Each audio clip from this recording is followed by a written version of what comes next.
Yo. Oh my God. There's an age gate for him, man. He's so young. Like, the system's like, is this made for children? I don't know. Mine looked like it was like 1942. His looked like it was like from 42 years ago. He's about to get demonetized, rated for children. Yo. Good job. With ACG on, we are automatically demonetized. I'm sorry, I'm coughing. Sorry, ladies and gentlemen. Chlamydia. Thank you. It's a bastard. There we go. And that sets the scene, ladies and gentlemen. Welcome to Go Live. It has been a while. Thank you so much, everyone, for joining us. We have an incredible show for all of you today. We are joined by such esteemed guests. I have been hounding them on DMs, just trying to get both. But to get both at the same time is just magnifique. So it's going to be incredible, and I can't wait to do the intros. But before I do that, I have to give it to my co-host, co-founder, and partner in crime, who has been holding the fort for 3 weeks. God knows how long it's been. Wow. Yeah, man. Whilst I was gallivanting, debauching, and just getting various STDs in Thailand, Asa was grinding on GameOnDaily. How you doing, man? You good? The fort is on fire, but you're right. I've not even spoken to you since you were there. Did you have a good time? Are you well? You're lying. He's running a low-grade fever, and he smells like a wet mop. But other than that's an improvement on before he left. That's all good. There we go. That's what I'm talking about. You dick. It is an improvement. No, but I was good. I caught a little bit of the show whilst I was away, but it was mad. Thailand is crazy. I've never been to Far East Asia, so this was a long time coming, and Thailand is mad. It's mad. You know, I can talk about it, but come on, this is about the guests, but there's so much to talk about. Plus, we'll get demonetized if I tell you all the things I got into. So yeah, I hope you've been okay. You missed me, didn't you? You missed me. Be honest. Gat, I'm going to be really honest. I did miss you, but I'm more excited by the two guests that we've got. So let's move on. Oh, that's wow. You missed the idea of him, not necessarily him. You know. That's the nicest Ace has been to me. I'll take it. It was a strain that actually like physically hurt my face to say, but I know you love me, really. Gents, it is genuinely, I was so excited to have both of you on here. I will start with the guy who has the biggest smile. Neo Game Spark, thank you so much, brother. I've been following you on Twitter. You are a G, man. I'm so glad that you've come on here. Thank you so much. And as always, when we get a debut of guests on the show, we like to dabble into a little bit history behind them. So like briefly, Neo, first of all, thank you for coming on, man. Welcome on here, man. It's an absolute pleasure. Thank you, man. And also, tell our lovely viewers who probably already know who you are a little bit about yourself. Oh man, well, thank you for having me on. It's been a long time coming, getting saucy on the Saturday with the crew, and you know, the world, it just aligned so perfectly because I didn't know if I'd be able to be on this weekend, and then by some divine miracle, I happened to get off of work today.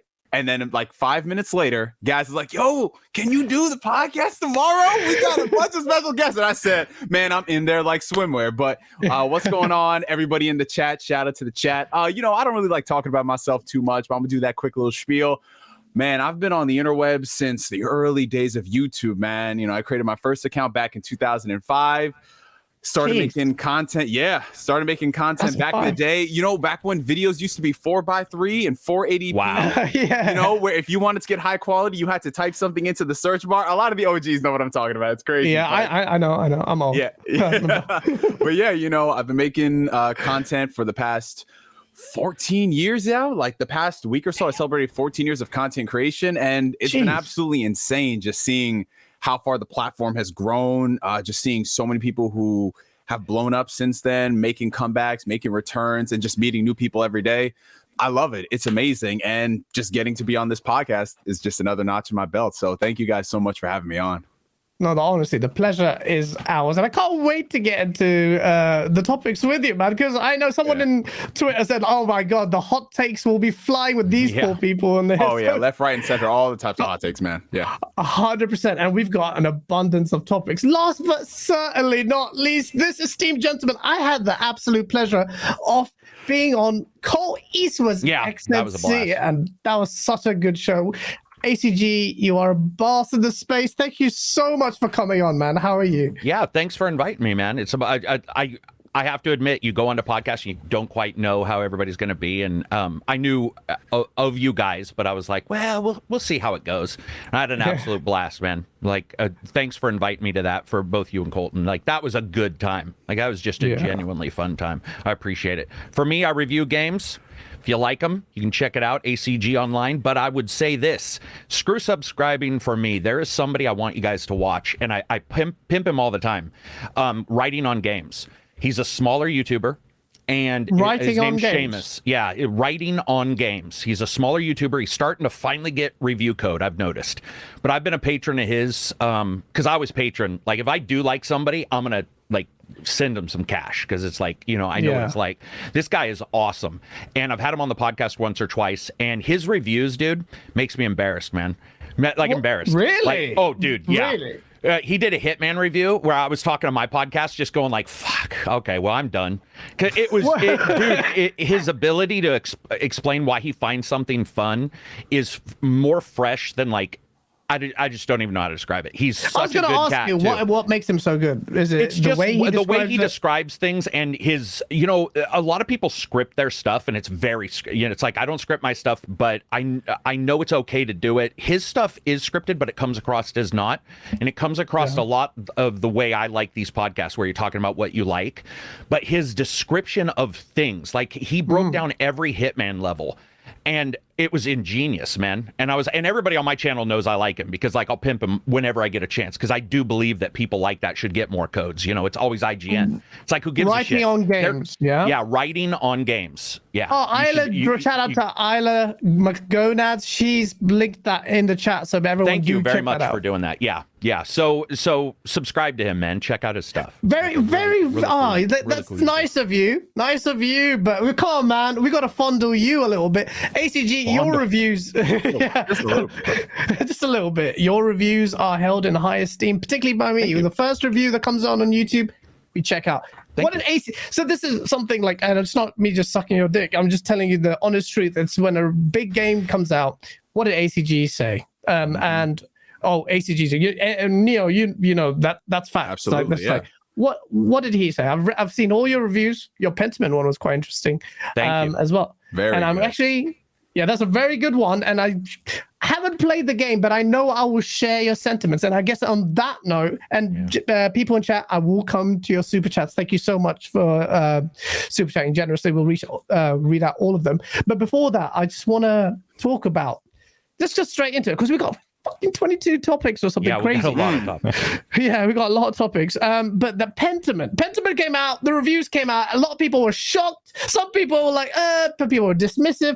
I myself have kind of mocked it in the grand scheme of the whole console war thing. I'm like, this little game, and then you got Sony with this barrage of God of Wars just came out, took over the world, and then here comes Microsoft with Pentiment, and then ACG, your review came out, and is very interesting because you were very honest. You essentially, everyone check out that review. You have to check out the review, but general takeaway from that, and just to summarize your review, was it's a great game. It's not for you. It has some problems, but you said, I guess this is kind of what I was kind of going to come into this into my concluding part, but you said that it was, and I quote, "It's so awesome to see titles like this." Despite the fact that you said it wasn't for you, you concluded with that. You say it's awesome to see titles like this. And for people who may not look or dismiss Pentiment, is that still like, should they even bother trying it? Should they try it? I mean, dude, it is an awesome idea. It's just, it isn't for me. That doesn't really mean anything. That's one of the things with the reviews is I will say, yeah, game's a blast, graphics suck.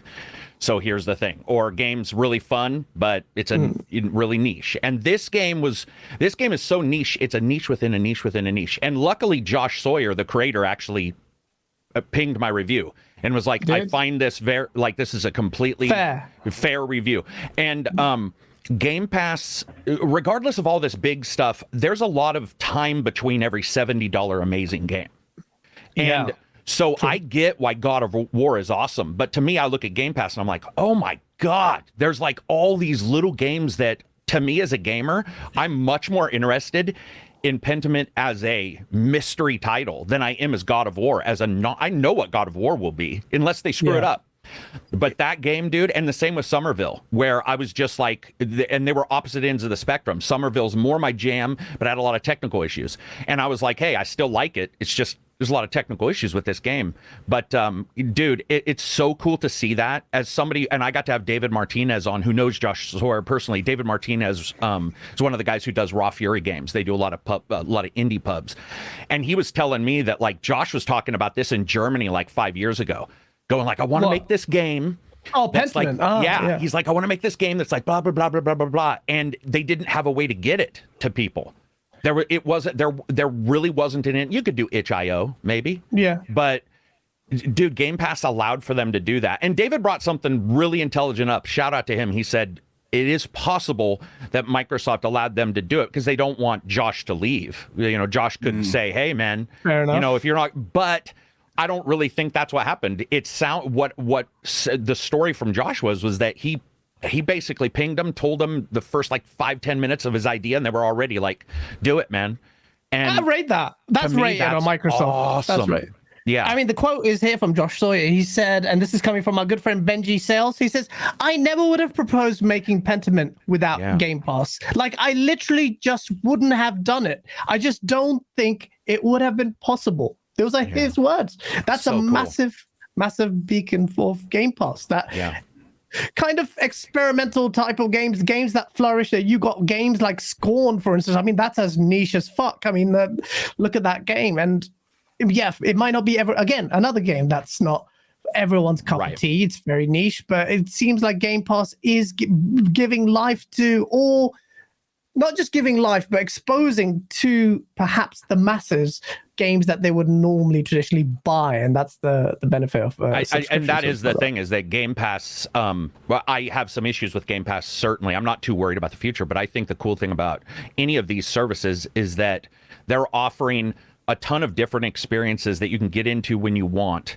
and then you still know you got your $70 Forza, even though that's on Game Pass. Okay, scratch that. But you do have some other titles out there as well for Sony and Nintendo. But there's this heightened awareness of the ability to check out games that you may not check out. And I got to tell you guys, my favorite games in the world are never AAA games. I love them. But I would say my favorite games in the world, Vampire, AA game, one of my favorite. Plague Tale, started out AA. You could say it might be AAA now. Yeah. But it's a fantastic time. If you like games, it is a friggin' unbelievable time to be a gamer right now. Absolutely. If you're a discerning gamer, who's a lot of people will scoff at it. Neo, tell me, is Pentiment your kind of game? After all that, say discerning gamers, we're here with our wine glass. And, oh yes, Game Pass is for us gamers. Did you like Pentiment? If you didn't, then you're a fake.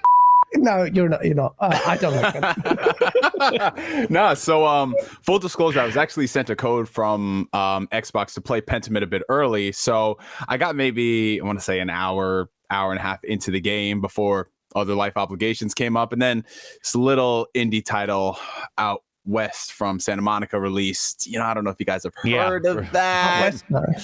You know, and that just has been taking up the majority of my time. But the thing about Pentiment, I don't know if you guys ever do share this, but for me, like the time in which I spent with Pentiment, I was enjoying the aspects of it. Like for me, it takes a little bit of time to get to form some type of opinion on a game before I say, oh, the game is great, the game is amazing. You know, I like to put a couple hours in. But Pentiment for me is the perfect game to play after something like a God of War Ragnarok, because God of War Ragnarok, those games don't come out too often, right? So there's like certain games that I will play after juggernaut AAA titles, or if I'm playing like a really long game, like I should not be doing this, but I'm doing another playthrough of Persona 5 Royal because it came out on Game Pass. God. Yeah, massive. Why would you do that? Listen, you're a victim of your... It gets worse because over Christmas, I'm doing another playthrough of The Witcher 3 Oh my God! I have you a lot can of never problems. complain about your backlog. If you play The Witcher 3 and Persona again. No, I stopped. Like, I think I want to say 2020, I stopped complaining. I don't even have a backlog. I just play games I want to play, and that's it. That's all she wrote. But yeah, I really want to spend a lot of time with a game like Pentiment because just based off of, Obsidian as a developer, I've always been attracted to their writing. I've always, like, a lot of the things that they've done have stuck for me on that front. And I think Pentiment, from what I've been hearing, after watching ACG's reviews and just the general consensus from people, is that the writing is fantastic. So that's a game that I really want to immerse myself in and not juggle it with a God of War or so many other things, like too much stimulus.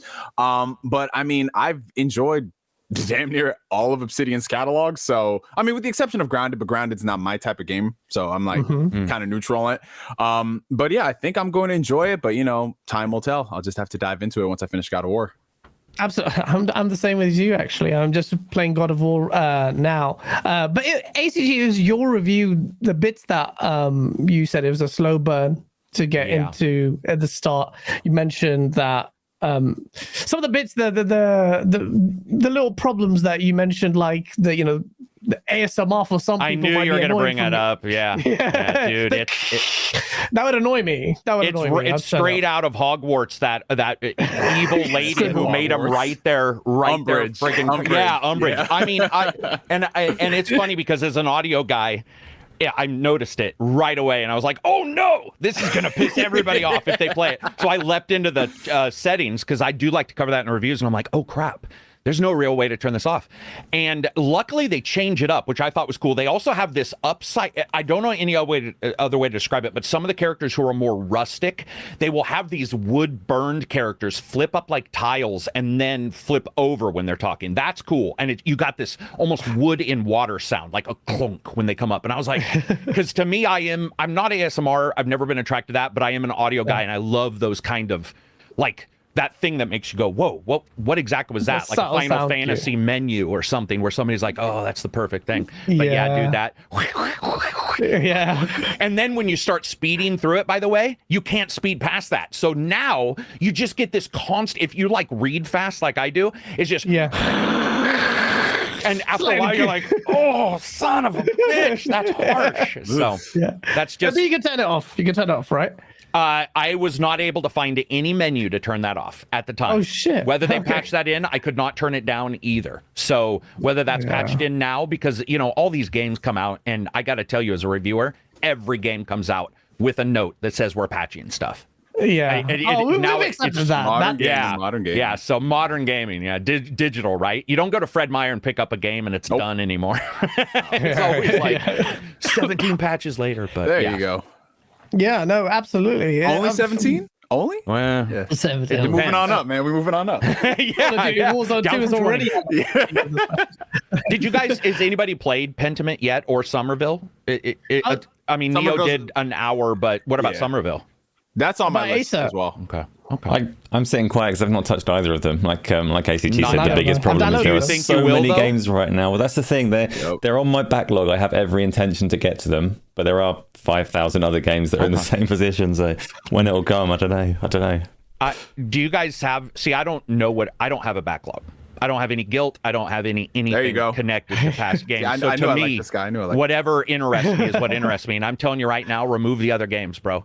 Because Somerville is all vibe. Somerville is that really cool background music in like, Collateral with Tom Cruise in the bar. And there's no words, right? That. There's no words. How do you Collateral background music for Collateral? It's just it's all vibe and it's all atmosphere.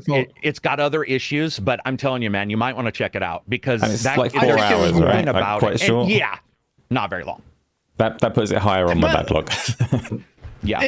I mean, I'm like you there. So if a game's shorter, that kind of instantly gets me more accessible to you. I'm all about that. Like, dude, I don't know why. Says the guy who just. What the hell? What does that even mean? That's so backwards. You're like, I like them short games. So I'm playing Persona for the 88th time. And then The Witcher 3. Okay.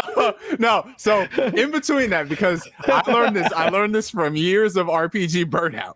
Don't play 2 RPGs back to back, because I remember I played Persona 5 Royal when that came out in 2020. I put like 80 hours into it. Then a few weeks later, Final Fantasy VII Remake came out, put like 40 hours into that. Ooh. And then I tried to go back to Persona. I'm just like, why do I feel like I've played 10 games in the span of a month? Yeah. This is crazy. Yeah. But what I do to remedy after playing those long games is I like to get like 6 to 10 hour games. So I remember I ran through, well, I was doing this in preparation for Bayonetta 3, but I ran through Bayonetta 1 and 2 in a weekend, and I love that. I ran through Resident Evil Village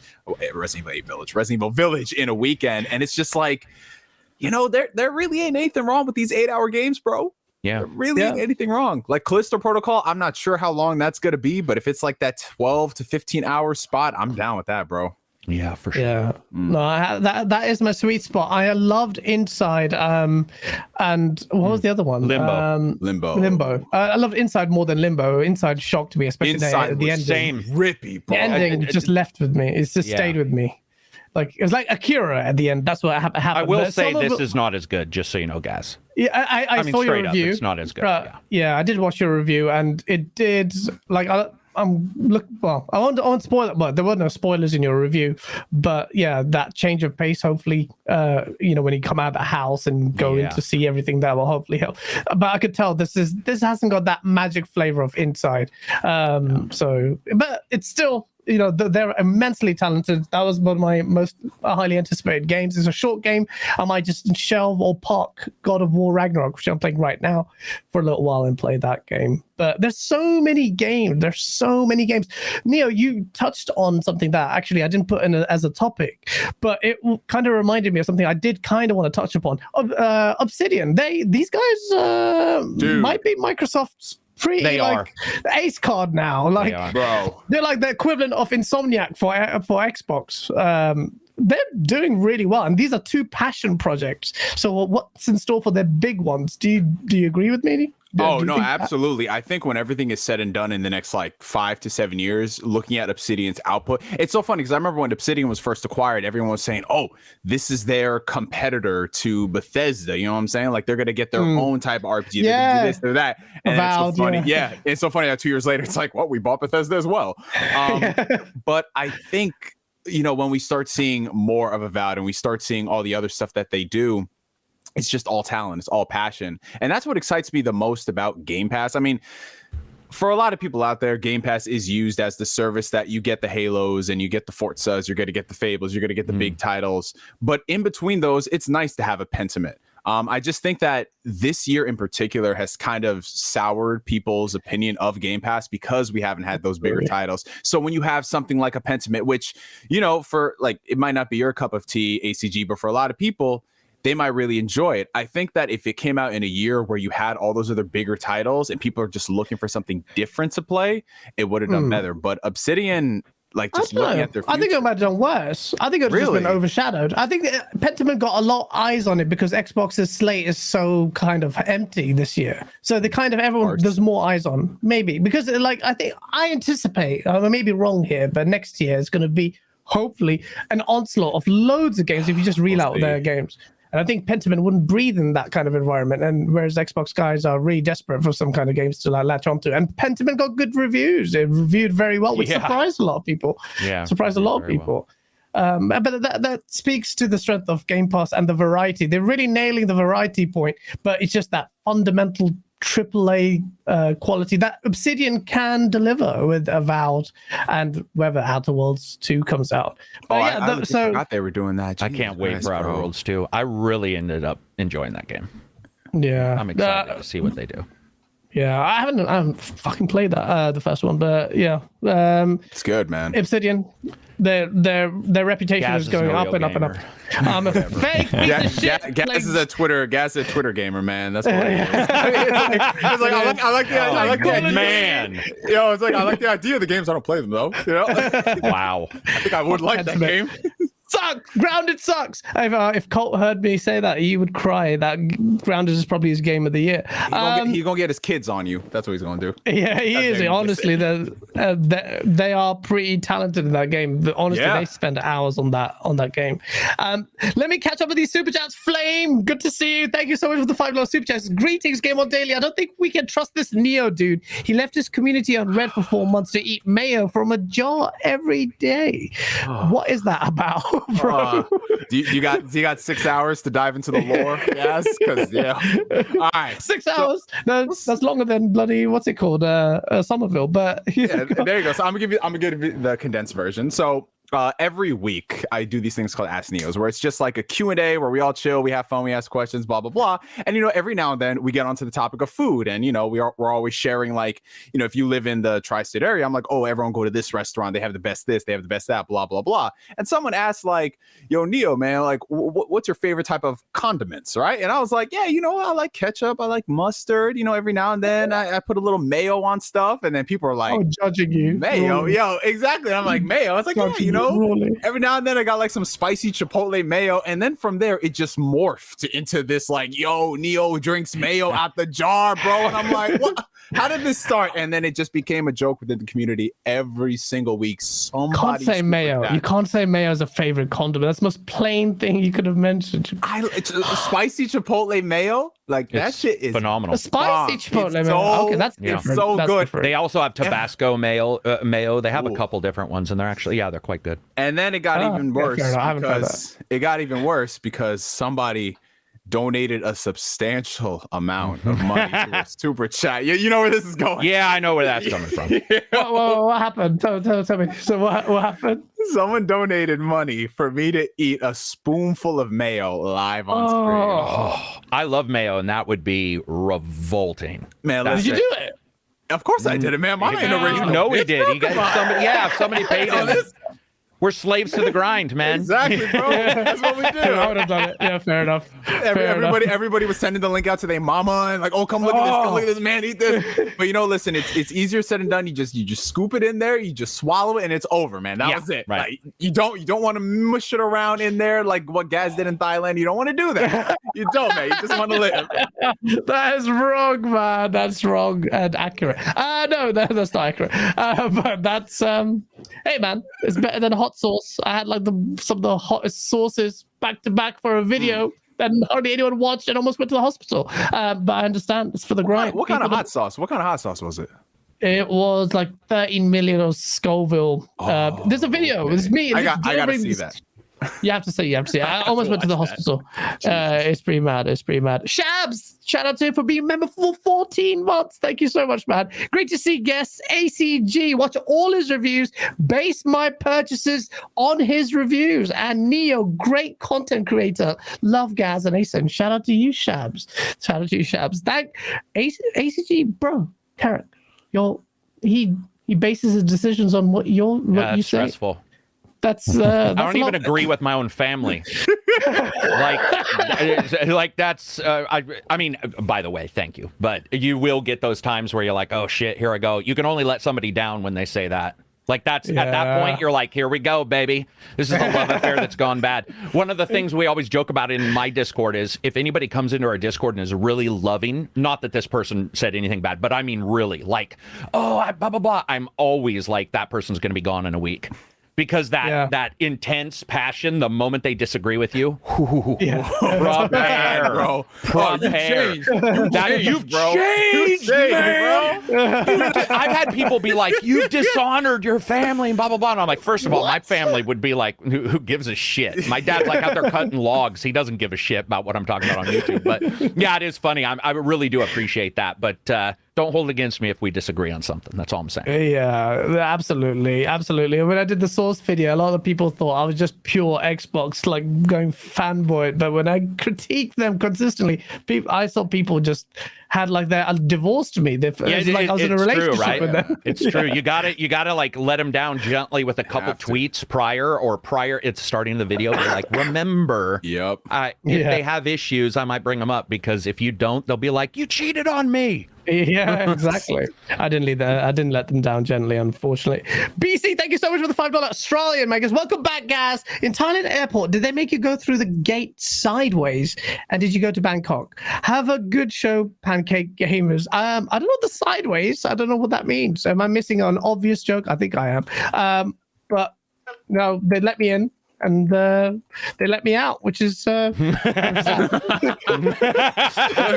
out. I mean, I don't know which really explains your lifestyle better when you think about it. It's like that they let you in and weren't warned ahead of time, or that they let you out and were like, well, it's like COVID times 2. He's carrying all of this shit out to the rest of the world. You That's never quite problem. know. That's the yeah, exactly. There you go. Go to America. Enjoy. Man, I was coughing on that plane so bad. Everyone was giving me side eyes. I was just like, it was bad. It was bad. You can't cough in this day and age. It's so bad. Right. But yeah, Thailand's crazy. Let's just call it COVID and nothing else. Dead Planet, thank you for the $5 super chat. Because the wait for big Xbox games is even more painful, considering, in my opinion, the gaming zeitgeist is so ready for a popular game not made by the Sony machine. What's your take on that, gents? This pressure's mounting. Is that going to change next year? This painful, he says, the gaming zeitgeist, popular game, all this fanciful masturbating over Pentiment and Game Pass, none of that helps in the eyes of many, like Dead Planet, who says, Xbox still needs those big bangers. Do you agree, Neil? Do you agree with that?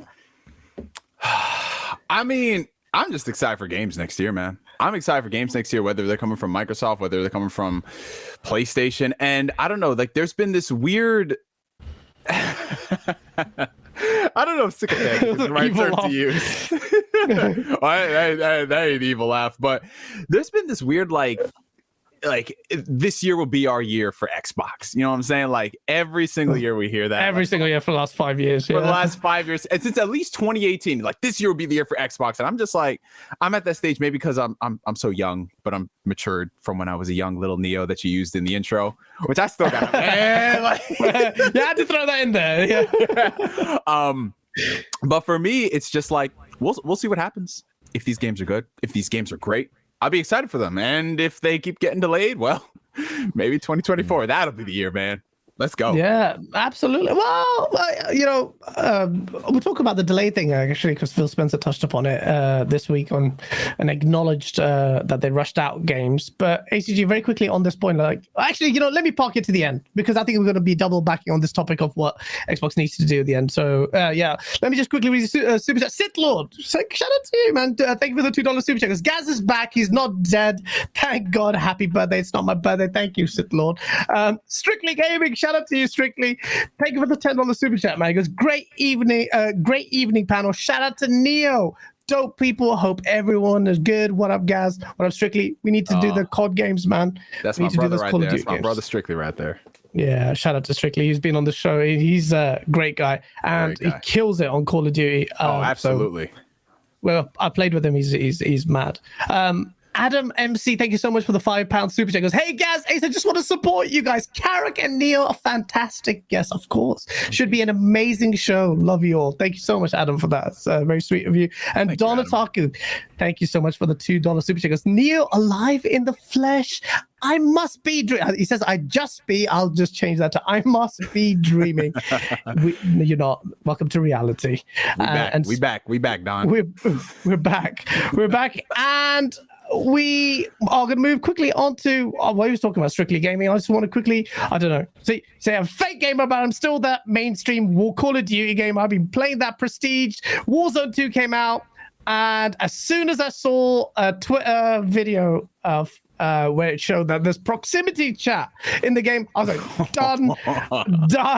I'm downloading, because I'm those old, the old school, Call of Duty Modern Warfare 2 lobbies were disgusting. We're just there. I was getting hurled racial abuse, and I just accepted it. But okay. I love that shit. I loved it. It was obviously it spills out pretty badly, but just the one thing I regret about modern gaming is that the comms with strangers ended. And you're seeing with proximity chat, obviously it spills out really toxic and you get old people saying horrible things, but the good side of it is people all have jokes. And Call of Duty Warzone 2 I think is a touch of genius, because of one of the things that made PUBG really popular were things like proximity chat, were people like talking to each other. And I'm just seeing so many clips, and so all my friends are saying, look, this is what happened. I was talking to a guy and these guys were like screaming. I was like we made a truce in the game, and that kind of social element of online gaming seems to have disappeared. And it's such a minor thing, but that Infinity Ward have done, but it seems to have really, and in my view, has really injected life more into Call of Duty and this battle royale mode than it normally would, because people are really talking about it from what I perceive. But I played the Warzone 2 and I thought, wow, this is about you guys. So let me just, gents, have either one of you have played Warzone 2? Just a small amount. Yeah, just a couple of games. So, Gaz, I saw a tweet that said, if you do any of these things on this list, then you are a slut. And I am 4 out of 5 on that list. And Warzone 2 would be the 5th one. And I'm trying to maintain this wholesome Christian child of God that I got going on. So I haven't dived into Warzone 2. Every single time I do, I look at that file size and I'm like, oh, the file size is atrocious. I'm like, okay. But no, just in general, I haven't really. Like, I know it's sacrilegious to say considering it's all the rage, but I haven't really dived much into the battle royale craze. I mean, I played Warzone 1 for a few games, get off of work, have a few brewskis with your boys, you do that. I played a little bit of Fortnite, but yeah, for me, it's just more just the regular competitive multiplayer more than anything else. So I can't really speak on that outside of what I see Strictly being complaining about, because Strictly's always complaining. Yeah, I know whether or not a COD game is good if Strictly is beta testing it and seeing like, okay, now fix your service. If he says that, I'm like, all right, bro, there's a problem. Yeah. If Strictly says, this game sucks, but I like this. That to me is a good Call of Duty game, because that guy Strictly complains incessantly about Call of Duty, but he is on the money. If anyone knows about Call of Duty, it's him. But ACG, have you played Warzone? No, I played some of the campaign of the main, but I haven't really jumped into that, and I will. I personally, and I posted this on our discussion a little bit about crossplay and I do believe that has been lost. Crossplay discussion. Some of my best friends in real life are people I met online through conversations. Thanks. And I think that there's certainly racism, and there's certainly some hellacious people.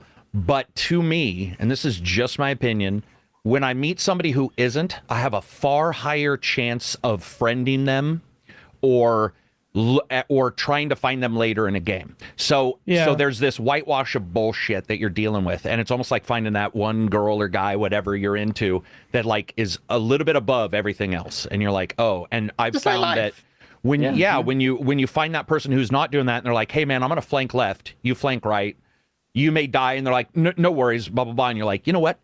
That's the person I want to like get into a game. And I've found myself late at night looking on friends list and going, I don't even know this person. I don't even know their name. I know their gamer tag. Like I have no clue where they even live, but they're online. And I'll jump in and be like, sup, dude? And you end up playing. And I think that despite all the crap that exists in the world, that still exists, and people don't talk about it as much, but it is still there. It may be a little bit harder to find due to the chaff that is so... I mean, there's almost an appreciation towards cynicism and bullshit, so we get lost in that. But there are also awesome people playing, and when you find that, it's magical. It's a beautiful feeling. I mean, the best way I could describe it as far as like a real world gym rat experience is kind of like when you're in the gym and you ask somebody to spot you, right? And you have this great banter, and you might only spend like 30 seconds talking with them, but it's kind of like y'all become friends for life, because then from there it's like y'all saying hello to each other at the gym, and then you're both like critiquing each other, helping each other out, and it's a beautiful thing. Like the world can be a terrible place at times, but it's relationships like that, those small chance encounters, that make it beautiful, that make it worthwhile, that make you want to go, you know what? Yeah, I'm just gonna keep doing this. Yeah, and the gym rat is a good... Oh, I was just going to say the gym rat thing is a good explanation, because as somebody who's done that, say the same thing. Like martial arts since I was 4, you meet somebody at like a gym, you do something, they're like, good job, and that's it. They're not saying, good job, let's be best friends, blah, blah, blah, blah, blah, blah, blah. They're like, good job, and then you remember them saying that. What do you put your coffee in the morning, ACG? Yeah, and then all of a sudden, you're all like... There's something that happens where it's that casual goodness. Yeah. And that is, to me, it is casual, but it's not casual because it rarely happens. So when it does, so it's this weird dichotomy, but when it does happen, there's something awesome about that moment. And gamers need to remember that, because if you're having that bad time in a game, then you go home and you're having a bad time. It's like, what the fuck are you doing? Yeah. What are you doing with your... I'm not attacking people, but I'm saying, what the fuck are you doing with your life if your games are also making you mad? Which it does seem like, for the majority right now, most of the people I know who cover games, I swear to God, they don't like games. Like, yeah, I swear, I've talked to DMs prior to a review, and I'm like, dude, I don't think you like games, man. Are you sure you should even, like, what are you fucking talking? Like, you said your friend Strictly's always bitching, but he's still there. So it's like that love-hate kind of thing. But right now, there's hate. And so when you find that good thing, it's awesome. It's so funny you with that gym analogy you used, Neo, is so on point. On Thailand, the 2 of my 3 mates that I went with, random people I met at the gym. Exactly. It's the craziest thing, bro. It is. It is a definite gym thing. I think it's because you're stripped down. You're there in whatever you're in. There's like when you're at a gym, you can't say, what gym do you go to? Wait, what I mean is not naked gyms. This is not Roman. This is not a Roman Coliseum. Did I say that, or was that actually no? Tweet that. What I meant was there is no lies available. There's no ability to say I bench 350 if somebody's watching you going, no, you don't. What I meant by that was you're naked in the way that you can't lie. There's no, and the world is filled with hyperbole. And so the gym rat is a good example because it's just you. There's no, and when you do find somebody like that, there's a coolness that comes out of it. Mm-hmm. Absolutely. And nakedness now, apparently. Yeah, of course. As well. We're taking a few steps into the locker room. There we go. Let's high five. Hey. Yeah, hey. Like, hey, man, why your dick out? Whoa. Oh, hey, man. I don't know what kind of gyms you go to, but fair enough. I'm not judging you. But that's a good segue to your crossplay. But I might as well weave that in here because you suggested this thing. And I was staunchly pro crossplay to the point because this was last gen. Sony were really hesitant. Yeah. They were putting up the barriers there. Xbox was trying to knock it down. Fortnite added the pressure. I think they were almost under duress. Sony kind of relented with crossplay. But when you suggested this to me in an email, ACG, you said, I want to talk about crossplay and why.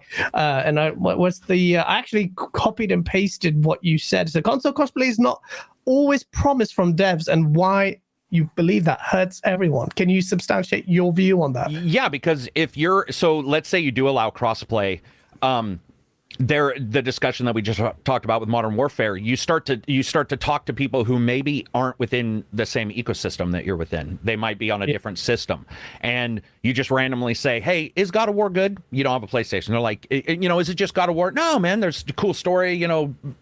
Toby's in it from West Wing or whatever. And somebody's like, "Oh, okay, maybe I will check it out." And there's a gathering of information that's impossible if it's all turned off. And I think that's one of the biggest issues is that Sony in particular was very against it, and then I believe it was Fortnite. I could be wrong, but I think they're the ones who pretended they made a mistake and turned it on, which, by the way, any programmer in the world would tell you don't make a mistake and accidentally turn on crossplay. I think I think Bungie might have been the ones that pushed them over. There was a company that pretended it was a bug. I know that because we talked about it on our podcast, and I think it was Fortnite. Yeah, and the idea of that was hilarious. Like, oh, whoops. We programmed in crossplay, turned it on, and patched everything so it works. It's like, nah, that's not what happens. The more people we can get in, the more somebody's playing on PC and they're like, maybe you're playing on the controller and you feel like it's a little cumbersome. Somebody's like, well, I'm playing on PC. Mouse and keyboard's a little bit better for this game. I know not everybody agrees with every game. That's fine. Then that person might think, well, you know what, man? I'll grab a PC. It just furthers gaming. That's all it does. And 100%. Anybody who tries to say it doesn't, they are lying. Like that is all you are doing is furthering gaming. And there is nothing negative about that. Well, the negative that people latch onto with that is the cheaters from PC that get imported into the console There space. is cheating in every console game, regardless if it's on PC. There is absolute cheating PC, already. Surely. Well, okay, that's one thing. But if you have 7 STDs or 8, you still got STDs. Jesus Christ. Oh man, this is depressing. I need to get my antibiotics. But here's the thing: is I just can't. I don't like those kind of conversations where we're like, let's measure the shit. No, you're up to your neck in shit, or you're up to your eyeballs. Both of you are covered in shit. That's all that matters. And to me, the idea is that, yes, it might be worse, but I can tell you, I was on the 360. People were hacking the shit out of that. And those weren't on PC. Those were people with all the aims. Those MW2 modded lobbies, bro. Yeah, and so I agree. Yes, your chances might be higher, but I will gladly have those chances be higher and still have everybody have crossplay. And I don't think crossplay is really the same. I mean, yeah, you'll get those cheaters, but dude, every game I played on console had cheaters at some point. So what about? I guess I just feel already mired in it. What about limited crossplay? Just relegated to having the option console, just consoles only. Yeah, that's fine too because it's a step forward. Yeah, console, I think, that'd be fine fundamentally, I think it comes down to having the options available. You know. Yeah. And will people turn them off though? That's their own prerogative. That's their own choice if they want to turn it off. But yeah, you can have full blown crossplay with consoles, PC, heck, mobile. There's some games you could have just console to console crossplay. But it makes things more convenient. You know, like there are some people who have multiple systems, multiple platforms. They'll buy the games on every system. You know, and I mean that's cool. That's their prerogative. But I'm not really in that mindset anymore, unless like one version is superior. Like, of course, I'll get it on PC because PC games they go down in price cheap. But then sometimes I like to have it on a console. Like, let's say I'm traveling, I bring my Series S somewhere, and you can do that. But I don't feel too engaged to have to buy it again on PlayStation or on something else when it's like, hey, we're already all in a Discord party together. Let's just all send this invite in game and we can all play. You know what I'm saying? Like we don't got to be limited to Xbox party chat or PlayStation party chat. Yeah, absolutely. And with Discord integration now, like properly integrated with Xbox, that will. And don't you guys believe that with Discord and stuff, all this is really doing is demanding the developers make a better fucking game. Absolutely. Like that's the thing for me. When I hear somebody say there's more cheaters, I'm like, okay, fix your anti-cheat. Yeah, absolutely. Like what? Absolutely. Like that's it. To me, there is this oddity, and it's almost like when the Game Awards is like, we do our games in weird time frames because of ads. That's your problem. That's not my problem. If my seatbelt doesn't work, I don't have to fix it. You don't see me out there fucking sewing the new seatbelt. I would call the car manufacturer and be like, fix my fucking seatbelt. So to me, I don't care if the developer or publisher has to work harder. That's on them because I'm already paying. I'm buying into that ecosystem as they do better and better. So I say get more Discord, get more groups together, and then force the devs, not just the devs, the publishers, because we know that sometimes the devs just don't have the time or what, but I just force them to fix their shit. It's like, dude, your anti-cheat, I'm sorry, but every time somebody says they've added anti-cheat of any kind, easy anti-cheat being one of the worst, because half of the time it won't even run on my, it'll just not run. Yeah. But I let them fix it. That's on them. You guys fix it. Don't put it on the gamer. Don't remove options from the gamer. Like it just makes sense. Especially when we're spending so much more money on all these multiplayer battle royale type titles, you know? True that. Yeah, exactly. Absolutely. And you mentioned the Video Game Awards, and that's a very good analogy there about the timing of it, because that's a good segue into what is the next topic, the Game Award nominations that set, as always, Jeff Keighley. The Keighley's. Almost the Keighley's. Let's just call it the Keighley's because that's what it is. Let's be honest. He always finds a way to court controversy. It's almost like he does it on purpose, but he doesn't. But I saw both of your sentiments on Twitter about the nominations. I had my own comments on it. And there are a fair few subtopics here. So the Game Award nominations came in first. Obviously, we'll talk about the Game of the Year, the big one, at the end. But, part of it I will talk about now. Stray got nominated for Game of the Year along with loads of games, and I just think, what the flip? On the flight to my holiday, I had Stray. I'm not a Stray hater. I had it on my Steam Deck, so I'm going to play it. I was so bored with it. And I was just like, I can't play this game. And then when I come, while I'm on holiday, it's nominated for Game of the Year. I'm like, Stray over Sifu. Sifu was an incredible. There's so many games. Vampire Survivors, man, that game should be up there, man. Because that game is true. That right? That game is exploded. Yeah, that's true. Does Stray deserve to be nominated for Game of the Year? Do you think it belongs there? When you look at all the Twitter accounts about cats.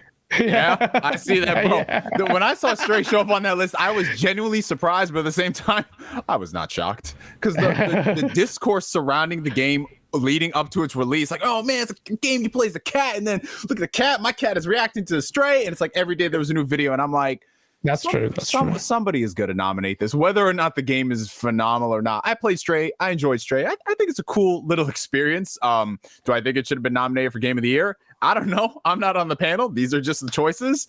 But would you, if you were on the panel, vote for Stray? No. No. I wouldn't vote for Stray because me personally, I'm like, oh, it's a cool game, but that's not mine. But for some people, I mean, this game for them could have cured all their problems in life. Like the sun is so much shinier to them. And I mean, hey, it is what it is. Everybody's own cup of tea at the end of the day. But now it makes things a little more interesting because if by some divine miracle, it's not gonna win. It's not gonna win. I already know where you're going, man. No way. My God. No way. I love to watch the world burn too. It's the greatest thing in the world. And if that happened, I would get my marshmallows out and I would put my feet up and I would revel in that game. I would take 3 shots back to back of whatever liquor someone would recommend. I would do that live, bro.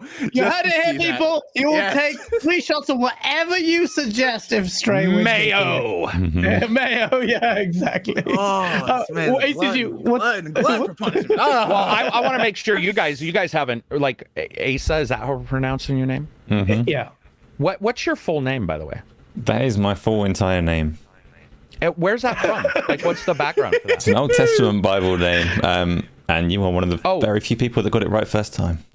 Oh, gotcha. Okay. Well, Jeremiah, my name is Jeremy. We're all from the Bible, probably, right? It's what you always find out. But I want to know what you guys think before I talk. Like, I mean, what do you guys think of Stray? Because I haven't heard either one of your guys' takes. Stray specifically is like Pentiment was for you. Like, there might be a good game in there, but I really don't like stealth games. I don't particularly like puzzle games and everything. I've got a Stray gameplay walkthrough playing at the moment, and everything about it I hate. I'm not like beating up cats or anything, but this game doesn't appeal to me in the slightest. So that doesn't mean that like it shouldn't be nominated for awards or things, because there could be a really good game in there, like you say, but it's not for me. That makes sense. What about you guys? I feel like this kind of discredits. I mean, I know it's subjective and blah blah blah, and I'm happy for the Stray devs because you saw Annapurna, wherever they were like, great guys, like, by the way, too. Yeah, so, they're lovely. They are very talented, and that's why, because of their pedigree, I downloaded this to play on the plane. Oh, cool. And yeah, because I love Annapurna, they're amazing. It's just, and it's not that Stray is a bad game. It's just the character model is a cat. If you took that away and you had to replace it with something else and the gameplay was maintained, it just would be very droll. It wouldn't be talked about. Now, can you separate the two? Like, oh no, but it's a cat. Doesn't matter. That's the game. That's the allure of it. So then I'm like, well, where does the core fundamental gameplay? You know, that is how you primarily assess, in my opinion. What I mean, I can appreciate. You know, a game of the year can be more to different people. It doesn't necessarily have to be pure gameplay. Correct. But what is it? This is something none of us know at all, though. Like what is it? Absolutely right. What is it? Yeah. Do you mean? I want to make sure I was clear on what you were saying. What is it? Do you mean what is game of the year? Yeah. Or do you mean what is? Yeah. No, that's what. That was actually why I wanted you guys to talk first, because I was going to ask you guys what in the fuck is game of the year, because it could mean.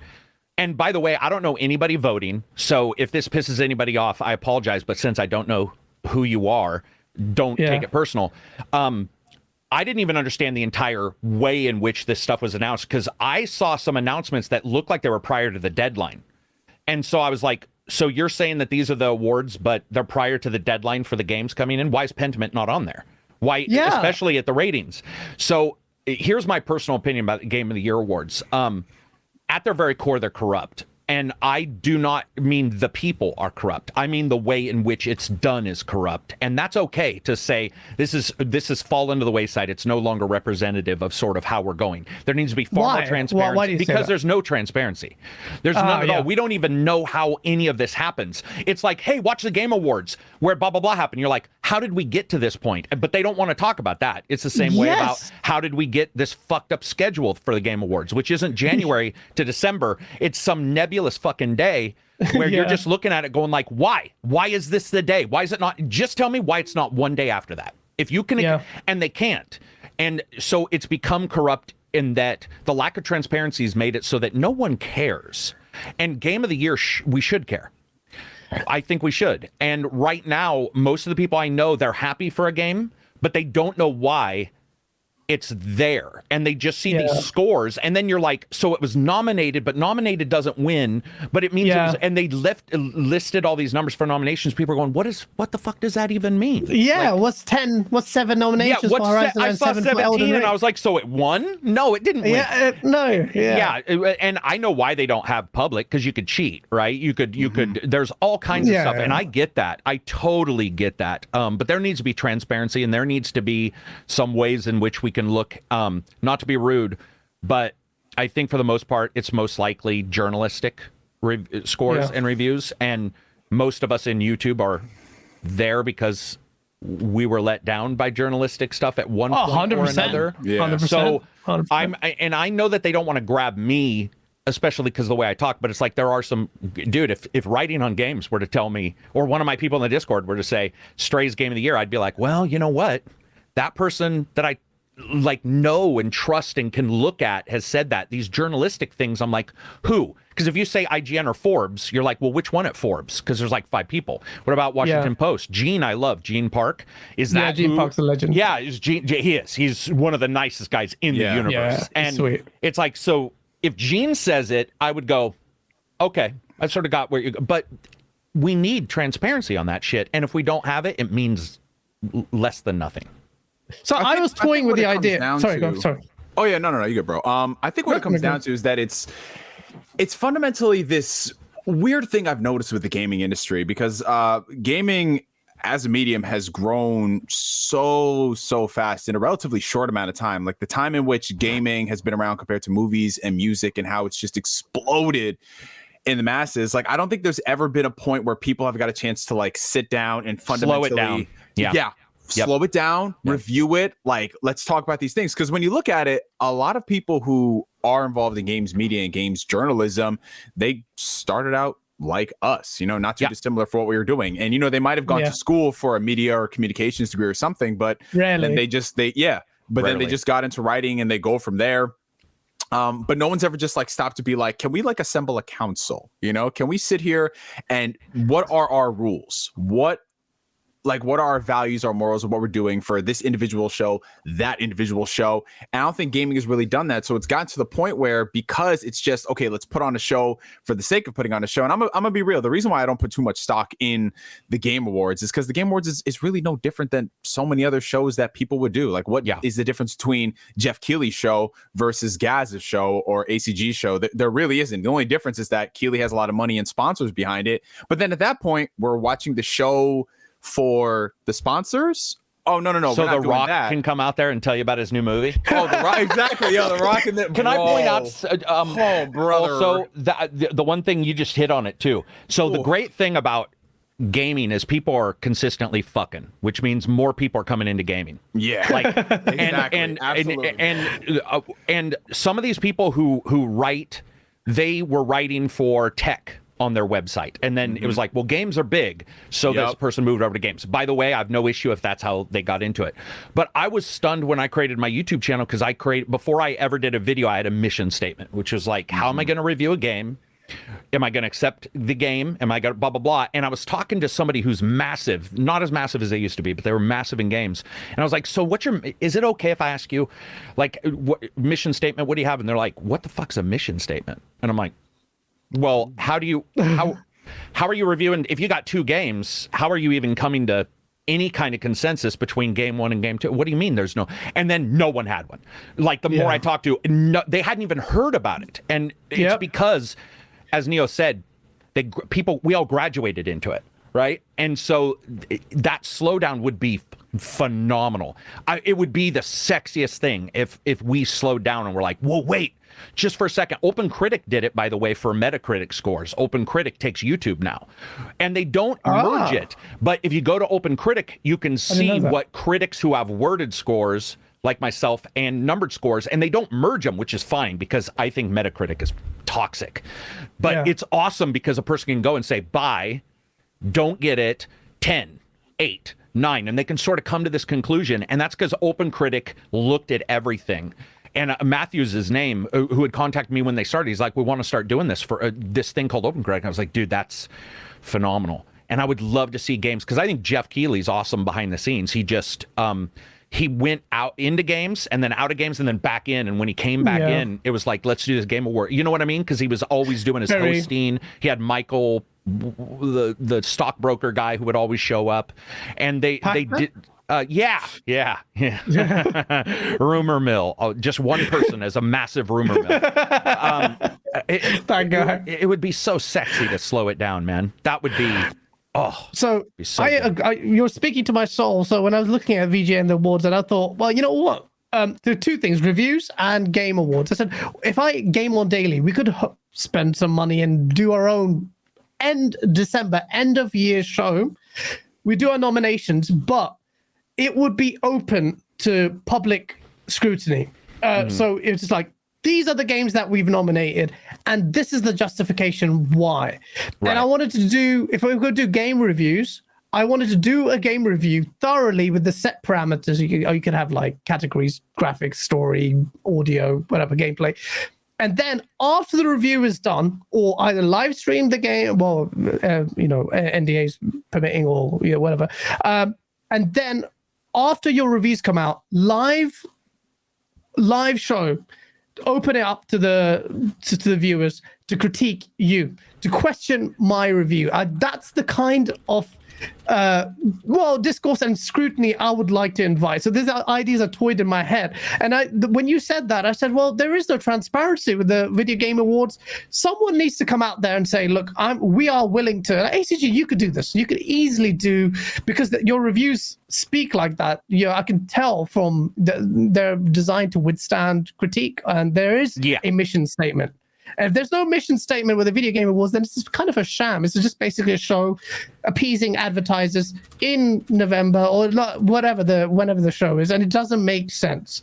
So the gaming industry, I appreciate Jeff Keighley has elevated the gaming space, and that's great. Shout out to him. I have nothing against him except his fashion sense. The Giuseppe's don't suit him. But wow, he's awesome. I've got the same shoes, and they don't suit me either. But yeah, I just think like, what can you say with that? I mean, we talked about Stray being nominated, but we got the Halo Infinite being snubbed. Although I don't think it should be on there, because Halo Infinite for me is just colossal failure, and by its own metric, people hate me for saying that, but I just don't think I'm right there with you, brother. I'm right there. I liked it, but it in no way. I mean, it's not even in the top 10. Yeah, but I like it. But its legacy, by way of its legacy, to me, it's failed. Yeah. Sifu is a fighting game, apparently. I mean, how the hell? That doesn't make any sense. Well, that's another thing they should do, is explain what even things mean. Like fighting versus brawler, which, by the way, is fine if you just say fighting can be brawlers from now on. And then I'd be like, all right, whatever. I'm not saying I'd agree with it, but I would know. Because right now, you can't argue with somebody who's like, this is what we do, and it's one line. And you're like, dude, that's not an answer. That's a wall. And especially if you've ever studied like the way people write, especially when they're trying to write without telling you anything, that is quite literally what they're doing. And you can see this in speechwriters. And you can see it we saw it in the lawsuit stuff from, well, they pretended it wasn't a lawsuit, but you saw the stuff from Doom, when Marty wrote all the stuff, and then you see, Bethesda be like, we are open to, blah, blah, blah, which, by the way, if you've ever studied like how PR works, that was saying we will sue you. By the way, there is no hesitation. Even David Martinez was like, no, dude, that was unacceptable. Like those lines, that's what that means.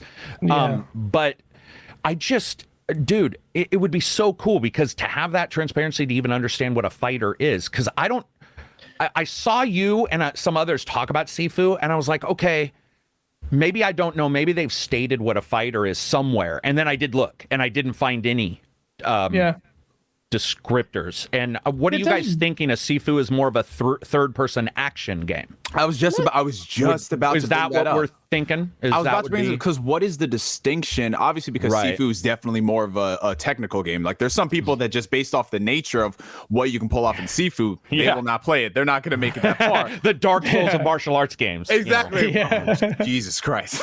But then to that same degree, would we classify something like the new Teenage Mutant Ninja Turtles game as a fighting game? Because while it's not complex, while it's pretty straightforward, anyone can play it, you can kind of roll it in that category if you're taking like the most blank, like textbook definition of it. So I don't know. It's strange. It does go back to the transparency you were talking about, ACG. Yeah.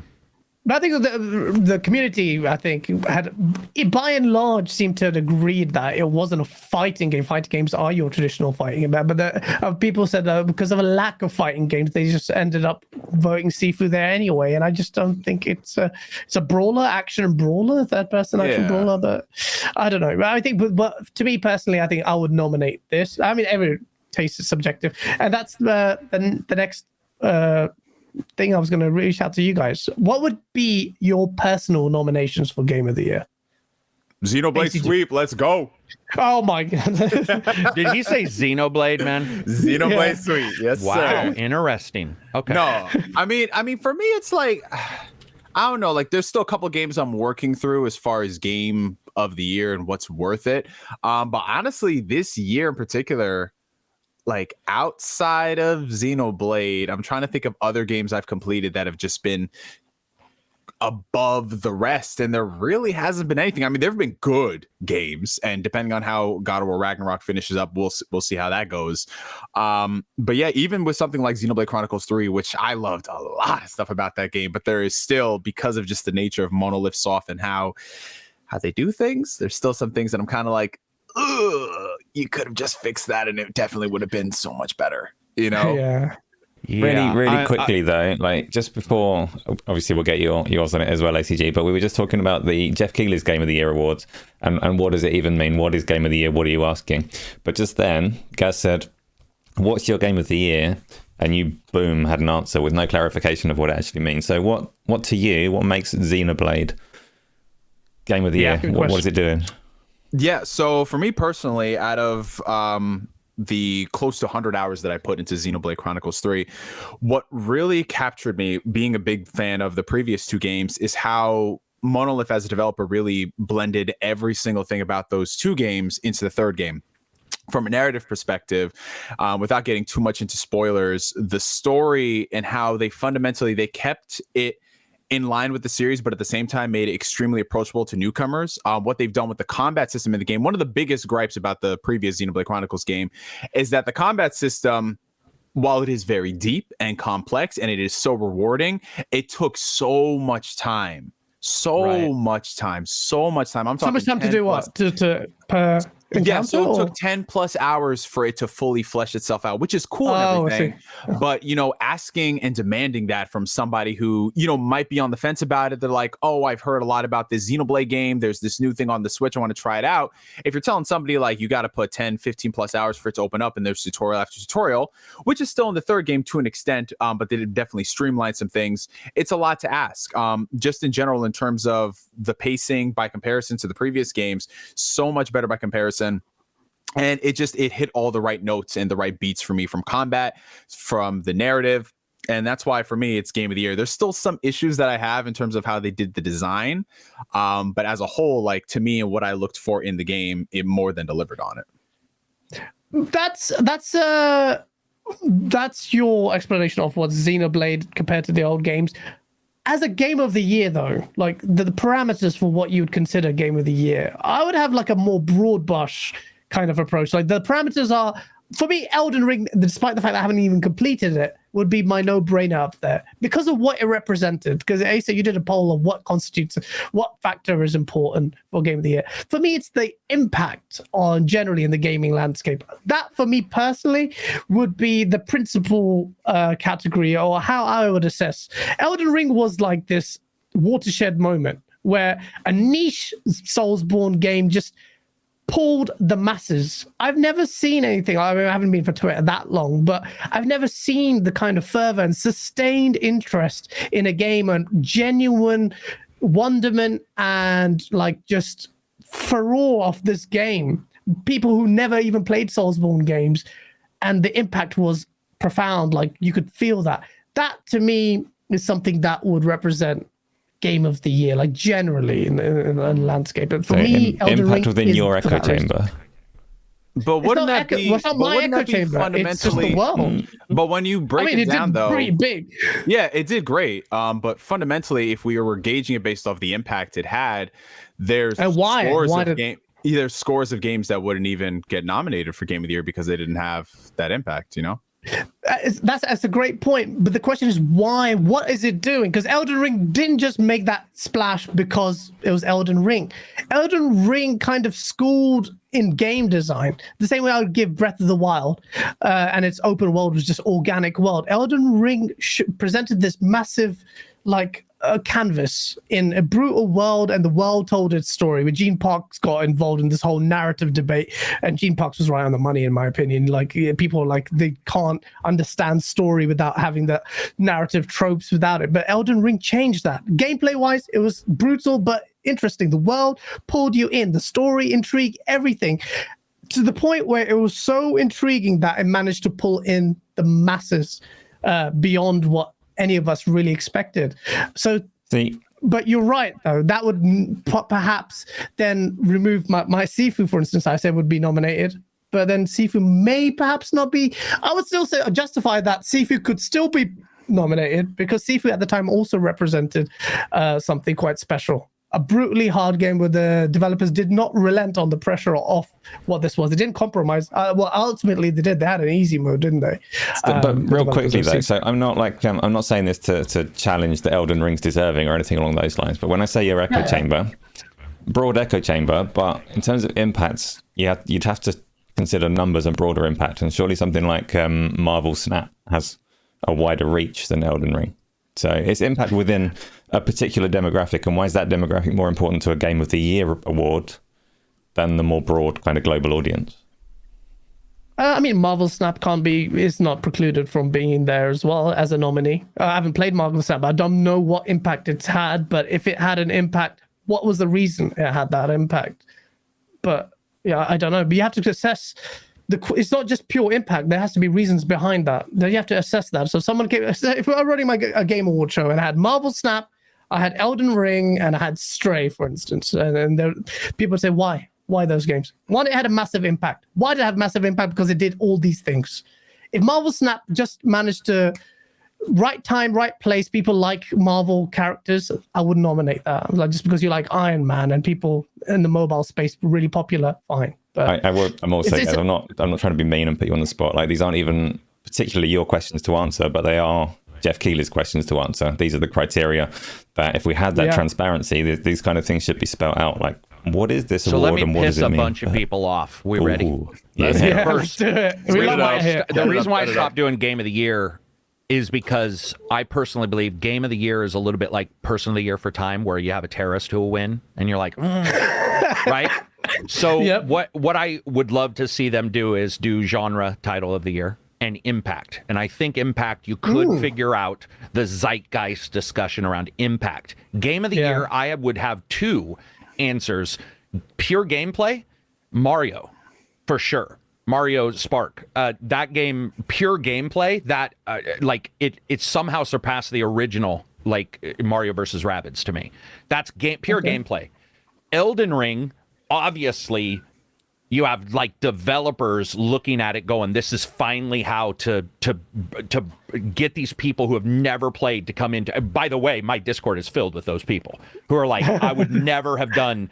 And one of the biggest, of course, with Elden Ring is the original Dark Souls. One of their major things was you could die and not 100% know exactly what happened. You would be like, I got hit, I know that. But there's a little bit of that. I didn't get to go to sleep to memorize what I'd studied the night before. Well, Elden Ring lets you run away, lets you have a moment of respite. And that's why, for example, one of my friends who's been on, he started the channel with me. He hates Dark Souls games, and he's played the shit out of Elden Ring because he was able to go, oh, I get it now. And but the enemies were just as hard, or many of them were Dark Souls style enemies. But I would get rid of the Game of the Year completely, and then I would start coming up with some general rules of like, what does impact mean? Does it mean it could mean sales? It could, but sales are different because what if it's a free-to-play game? Oh yeah, exactly. Right. So to me, I would get away from sales and look more towards like, just true like discussion, and that's very difficult to do. But I think that I would be okay with that difficulty if you had genre titles and you had more of those. Racing Game of the Year, blah blah blah blah blah blah. Because once you say here's a racing game and here's a third-person action game, both up for Game of the Year, the chance of the racing game winning is very low, even though I would tell you for the most part, those are probably my favorite. Like, I'll probably spend more hours in that than a Horizon or a Zelda, just over time. I would spend more time in a Forza and have a great time with friends, jumping in and racing their drivatars. So I would love to get away from the Game of the Year. And it's one of the reasons why we stopped. I joke around sometimes. I have AI rate a fake Game of the Year, award. And like this year, it gave it to a game like no one's heard of as so that kind of stuff's funny. But when you really try to do Game of the Year, they can't even agree. We can't even agree. So if four of us can't really parse it, but we could parse a racing title of the year. You'd be like, it's fucking racing. Like, exactly. It's not That's that difficult. But the Game of the Year, Person of the Year, that kind of stuff, where that funnel is really, I think, detrimental to everything. Impact would be easier, but Game of the Year is detrimental because you get some weird ass discussion that pops up. Like, I had never even thought of Marvel. But the honest truth is, when you mention it, you're like, oh, all right. Well, I mean, depending on what criteria you're going on, maybe it does. Yeah. But to me, if you're starting to get into that discussion, you have a fundamental problem. It's like going to a car wreck and being like, hey, man, what did this look like when it was all nice and shiny? It's like it's on fire and it's crushed. Shouldn't we worry about that?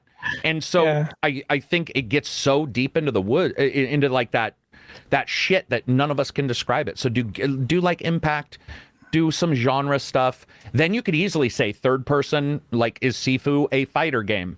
And you could write up some fairly easy rules so that I bet you we're not the only ones, by the way. We're the YouTubers, but I bet you some journalists are like, what the fuck does Game of the Year even mean?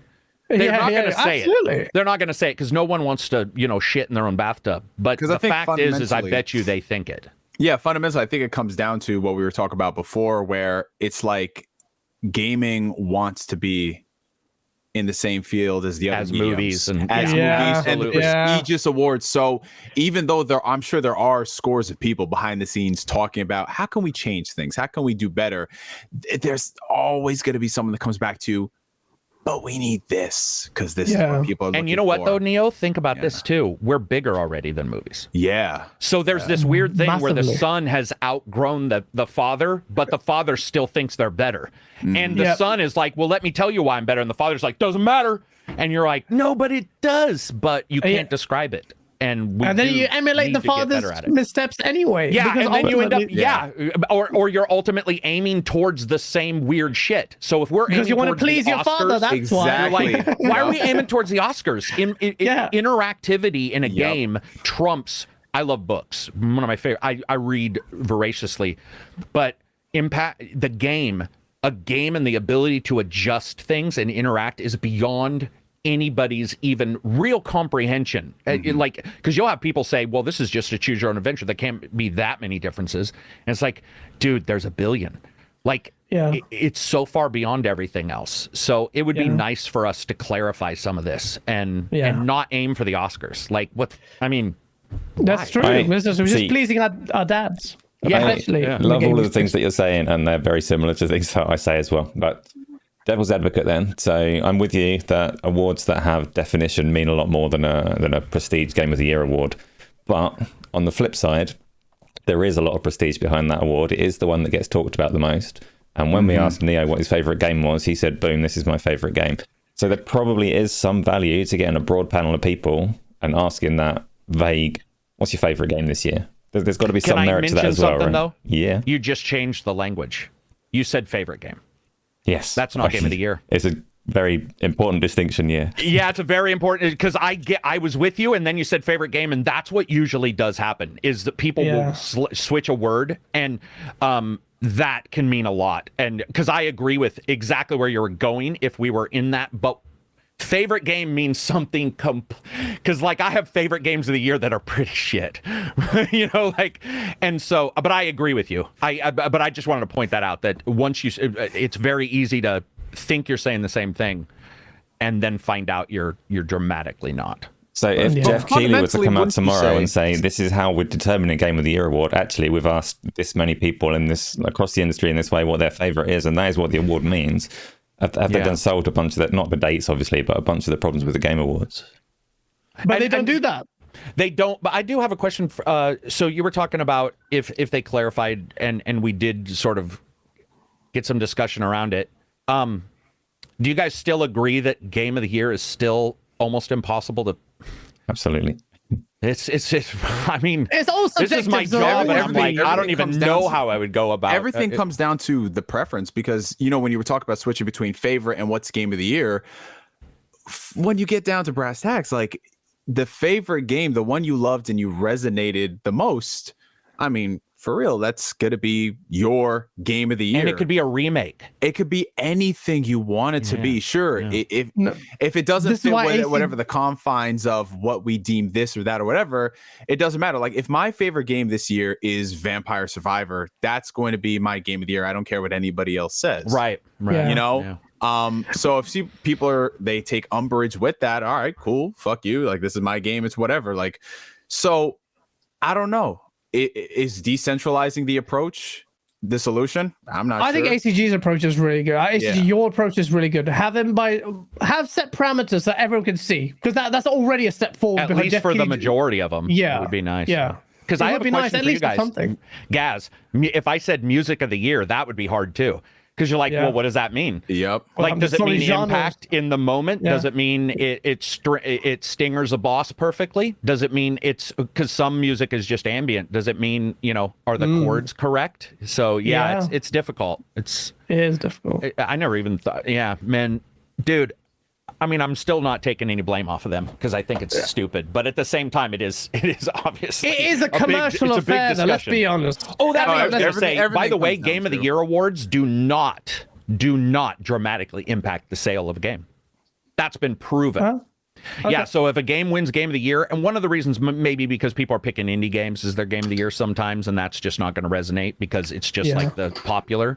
But also, have you guys seen shit like Batman saying Game of the Year version and no one gave it Game of the Year? Bro, I was just about to bring that up. I wanted to bring that up. How do we quantify it? I remember during the end of the PS3 360 Carrick says Game of the Year. Who fucking cares what he says?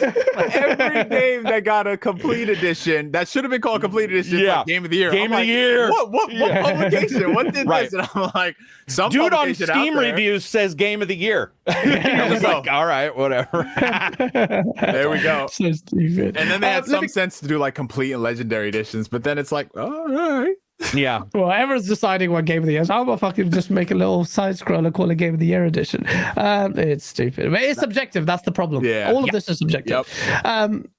Let me catch up with these super chats. Poxy, thank you so much for being a member for 14 months. Because Game of the Year, looking at a cat's arsehole for 3 hours. Well, I did that with what's that game? The Last Guardian. That's pretty much an oversized cat. Last Guardian. Bird dog. Yeah, the terrible camera literally forced me to look at that thing's anus for half the game. Face 23, Brooklyn, New York. Thank you again for the very generous $20 super chat. Goes, Red Dead 2 was a big impact on the gaming industry, like Elden Ring and God of War 2018. Still won Game of the Year. Was it a big impact like Elden Ring? I don't know. Well, I think, like Elden Ring, I don't know. I think it was a big impact just because it was such a production. Yeah. And a good game. Production, isn't it? Obviously. Fantastic story. Worst prologue in the world, sorry. I haven't replayed that game because of that fucking snowy prologue. I don't know why. Have you guys ever had that with a game where you love the game, but there's like that first Tarsus in Knights of the Old Republic, one of my favorite games of all time. Every time I think about going to that first spot, I'm like, oh no. No, I mean, really? The only level. No, I mean the library level, but that's later in the Halo level, so there wasn't. I'm thinking of the game. The library! Holy shit! That's a callback, man. That is true though. Just slogging through. I have the opposite. I have the opposite problem when it comes to one game that y'all ever love a game so much, but then the last final act just drags so long to the point where you're just like, this is changing my entire viewpoint. Tales of Arise was like that for me. It's like I was really enjoying it. I was like, this game is dope. I'm loving the story, loving the voice acting, the combat's great. And then the final part is just cutscene after cutscene and cutscene. Neo, I don't know if you reviewed that on your channel or covered it, but one of the things I always get is I'll get people who played 4 hours of a game. They'll be like, Carrick's wrong. And I'll be like, no, bitch, play the entire game.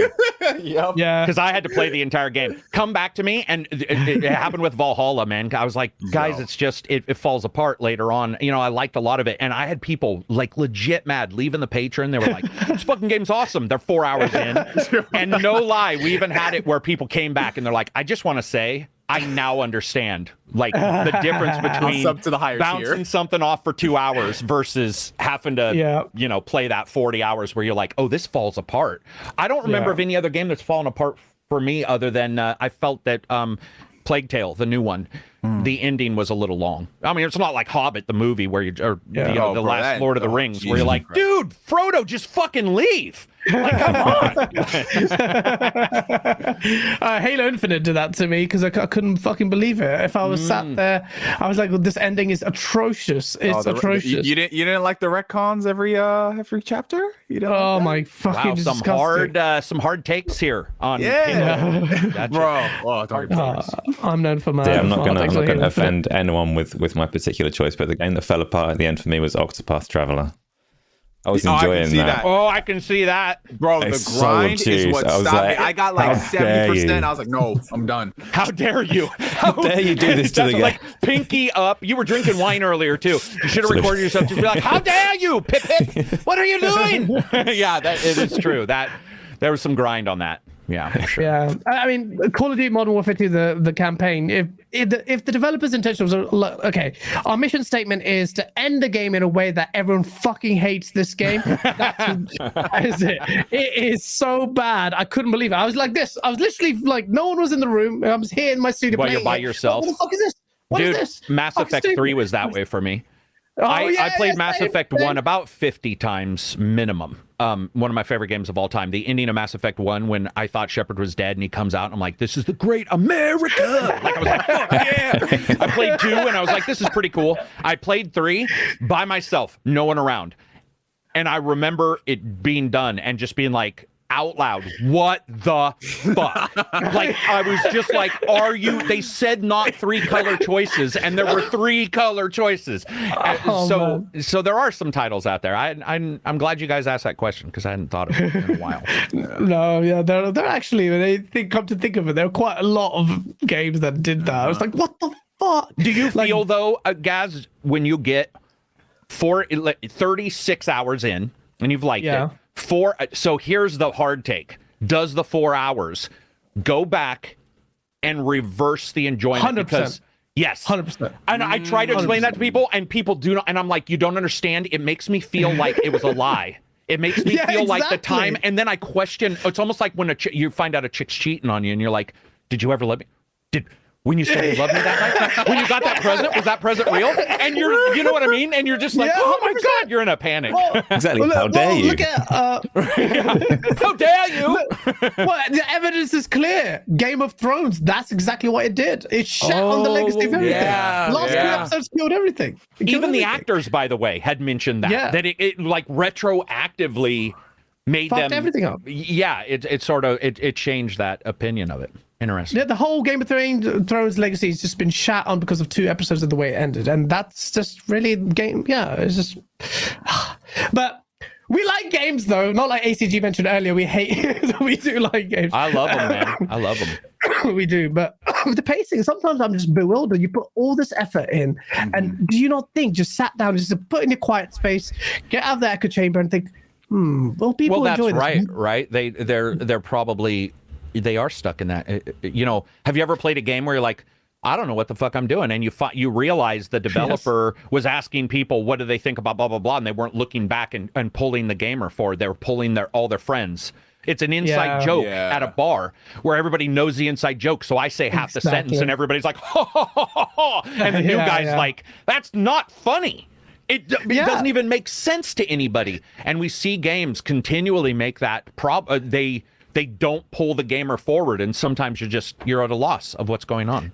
See, look, I'll I don't understand I'll give the benefit of the doubt. I'm not a game developer. I don't know what goes into that, the environment. So perhaps there's a multitude of things. Gaming and developing games is incredibly complex. So perhaps what we espouse as common sense may not be practically simple. Like they can't do that in the space and get public perception. You're in that bubble. You've been working on a game for 5 years. It's not possible unless you still get a select number of people, but it becomes that inside joke you're talking about because you can't obviously invite the masses, otherwise you release the game.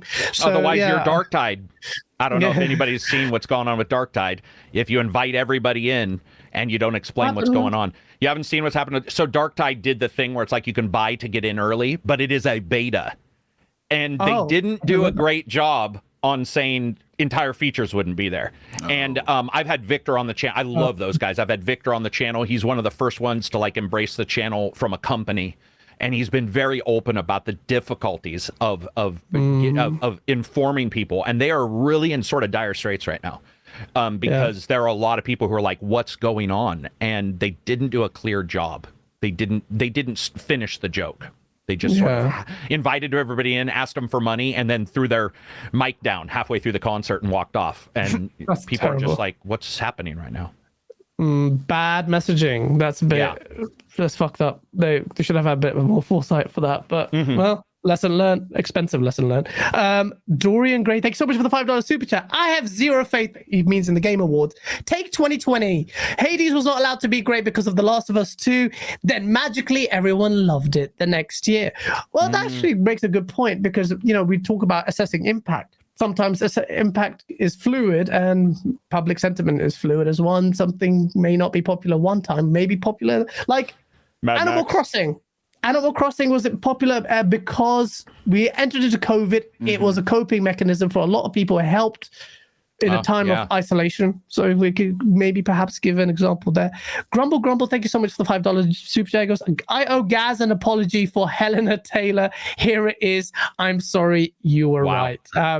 So quick recap, I was on XNC, this whole thing broke out, the Bayonetta thing, and all I said was, listen, there are two sides to the story. That's what I said. People hated me for that. I got shat on publicly for ages, and the next day I waved my cock around. I said, told you so. I'm not a very humble man when it comes to that. How dare you? I was right. You should have recorded yourself, top hat and shit, and been like, I told you, I was right.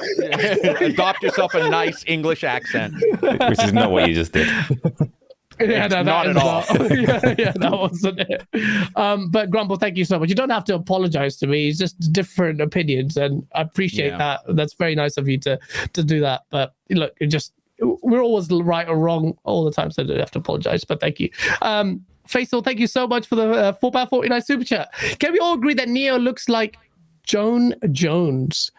John Jones, what? The fighter. John Jones. He does. John Jones. He does. MMA. John Jones. Except your legs, because you lift weights, probably are bigger than his little bird legs. I'm just assuming. but those bird legs could probably do a hell of a lot more damage than my squat. I skip leg day every day. Red Wolf, you're screwed, bro, when you get older. Yeah. Well, I know. Start now, bro. Start now. I'm doing it.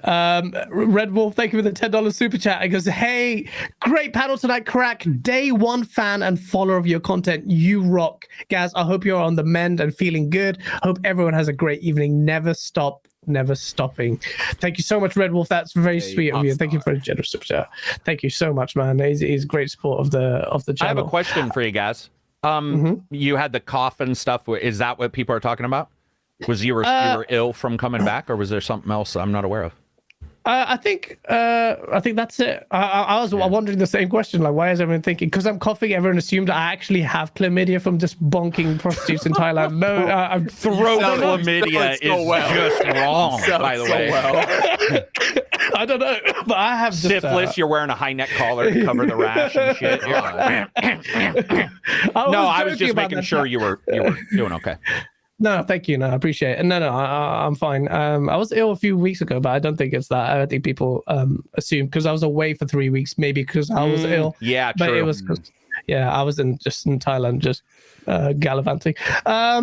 So we've covered the Game Award one. That's gone on for a while. I was going to touch this Pokemon Scarlet and Violet has kind of revealed that perhaps the Switch is now outdated. Could you quickly touch upon that? It's not exactly an interesting topic, but I just got to say, angle it like this. What do you do if you're a Nintendo with the Switch 2? Because the Switch is so monumentally successful. I think it poses a problem to them because they don't have. They're Come on, bro. The amount they charge right now for the Switch, it's not a problem for them. What they need to do is realize that fucking the real world exists and stop puff. It's like they're just holding on and smoking it. Like those guys are so backwards and they wait for too long. I mean, remember, these are the guys who built VR systems and made you like build it at your house with cardboard. Like these guys are straight up smoking dope. Shout out to that Labo, bro. Yeah, so they could build a more powerful Switch. FSR, what have you. There's other implementations that you can get, like Insomniacs for upscaling and stuff. They need to, because I have all that handheld system. And I'm telling you, it's not even. I would rather stream locally or even from the cloud than play my Switch, and I'm a Switch game fan. Yeah. But it's beyond old. It's almost laughable because Alan Wake showed up and looked like an Atari game. And you're like, Alan Wake looked like an Atari game when it originally came out. How did you make it look worse? And they did. Dude, how much do they charge for that fucking thing? It's only $50 less, I think, than the Steam Deck, right? Yeah. It's $350. Yeah. It's $350 for the OLED model. Nah, bullshit. But this is the problem. People are still buying it. If you're Nintendo, you're surely a bit stuck there, because if you're going to say release a Nintendo Switch 2, people are still buying the old one. Let them buy it. But then you can't play the old games because you have to. For a Switch 2 to be useful, you cut off the. They can't buy Switch 2 games, right? The sea of Switch players. So they're still seeing sales in Japan. It's going neck and neck with the PS5. Although I think 3 is already at like what 8 million, something crazy like that. Stupid, it's crazy. So they're like, we're seeing the sales. Like people are buying the shit. It's outselling the PS5. What do we do? Just carry on watching it do it. But the problem is, like, it's really hampering your. And I think Pokemon. The reason I bring it up is like technically this thing is it's a disaster. But it's not the only one that's a disaster. It's just the only one with a big name called Pokemon that's a disaster. Yeah. So Switch fans for a long time have had issues. It's just that Switch Pokemon fans are the ones that matter to everybody. Not to diss on any. I mean, I'm not dissing on it, but it is the biggest game, and when that shows up running like that, the rest of us are like, yeah, bitch, we've been saying that, like you finally for years, you're finally just now coming to the point that we've been out now for a great deal of time. I loved Mario, but it was rough looking. It was pretty rough looking, and I honestly, Gaz, we shouldn't give a shit what they need to do. They need to do it. Again, I put that more on the company and be like, you guys need to step into the future because you're going to get left behind. Imagine if one of these guys had done a handheld. I mean, Steam Deck's really sort of exploded all by itself. I was going to say that. It's adding pressure. No real marketing. No supply constraints with that. Gabe. I think Gabe is so high half the time. He's just like, did we sell? Are we selling the Steam Deck? And they're like, dude, we shipped it a month ago. And he's like, okay, and it sells out anyway, you know. So like it's done really great, but people are alive with handheld want. Everybody I know wants a good handheld, and Steam Deck is hitting it, but it's got its own issues. It's like if somebody were to come in as a platform holder and give a good version of their platform. Wow. Man. Yeah. I think fundamentally what happens, I mean, with the Switch, and it's very interesting because I remember I got the Switch. I was one of those people that didn't believe in the Switch before it came out because I had been so burned by the latter half of the Wii's era, the first part of the 3DS era, the Wii U. Like I was just done. But then I saw the Switch came out. It was doing pretty cool. And then, you know, the idea of portable console gaming, that was great. So I was pretty much, I mean, even though I still had my PS4, I was gaming more on the Switch from like end of 2017 up until COVID hit. And that that was mainly because, you know, with my life at the time, working 2 jobs, it was much easier for me to get a lot of games done on the Switch. So during that time, I didn't care that, okay, the Switch games aren't at the best resolution or they're locked at 30 frames. For me, it was great. 30 frames, but then it felt like my Switch was about to burst into flames when I was trying to play some of the newer games. And it's gotten to the point now where because I own the Steam Deck, and I realize I'm in the minority here. Like, I'm that person that wants to have the new shiny stuff.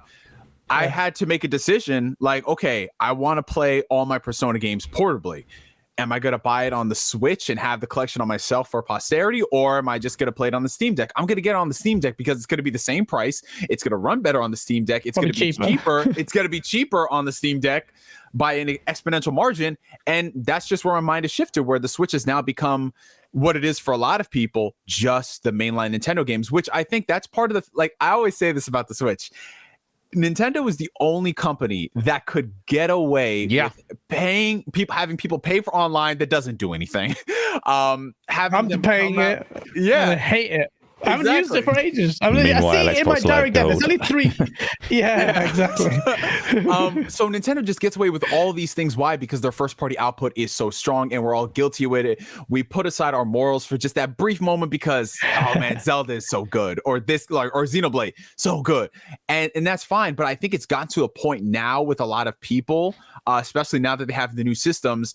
The gap was already big before, but now it's just exponential. Like, I remember when I went from, not even playing really graphic, because there isn't really anything that graphically demanding on the Series X. But when I went from the performance of the Series X and how it just took like 2 seconds to do something, going back on the Switch, I was like, man, let me just get my phone out, text a few people, like, oh, it's still not done. All right, cool. Yeah, that's fine.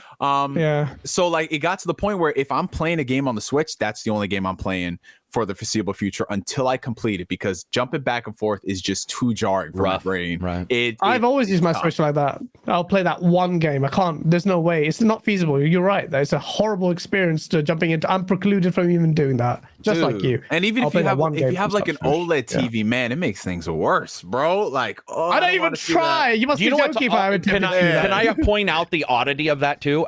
In every other hardware that I know of, plugging it into a larger display or a deck usually increases some kind of capacity and or performance. Yeah. The Switch was the first time ever where they were like, dude, it does nothing.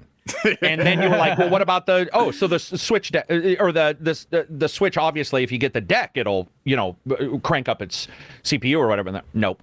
And you're just like, oh shit. Really? So it's just this crappy picture upscaled to a crappier picture. And Nintendo's the only one that gets away with it. They got away with the Virtual Boy. They get away with shit that's just unfeasible for anybody else. Them selling the Mario games for a limited time only. Oh my god! Could you imagine if it didn't work for the first few years, but imagine if the Master Chief Collection was like, yeah, you can buy all the Halo games in one set. 30 days. That's all y'all got for no other reason. That's why I've got 3 of these. There it is. Waiting for it to appreciate and sell for millions. No, that's why competition is so glorious because maybe it didn't exist prior and you ignored it because Switch was the only place. But now the Steam Deck emulates Switch better than Switch plays its games. That's quite wild. I was going to mention that. That's a pretty rough compare. Like when you look at that, you're all, it's $50, and I'm not saying people should pirate, but I'm saying that people see the HD packs and all this stuff, and they're like, well, I'll just donate $50 if I feel bad. And I mean, we're getting to a point now where competition has, and I love competition normally, but Nintendo doesn't react to competition. And we see that, by the way, whenever you hear businesses talk about their dealings with Nintendo, like Microsoft talking to them, and the guys at Nintendo, Sega, were the same way. They'd be talking to Nintendo, and Nintendo just be like, ha ha ha. They're the Yakuza, dude. They are. Oh, that's the way they run their history.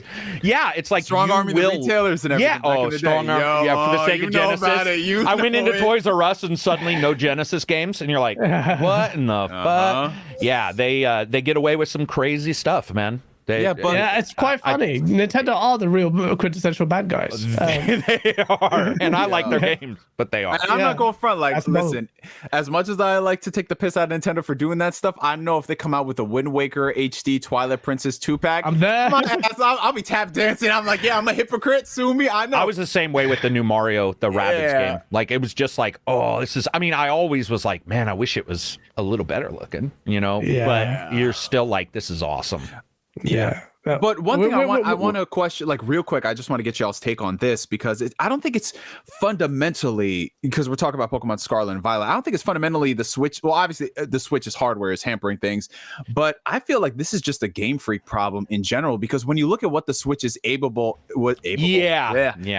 to output, you know, not saying that these are like the greatest looking games that have ever existed, but when you look at what some of Nintendo's other developers are doing, what Monolith did with Xenoblade Chronicles 3, that is a full open world game. And granted, it doesn't look the greatest, but it's still leagues better. There's so much stuff going on screen at the same time with like 6 characters going up against enemies.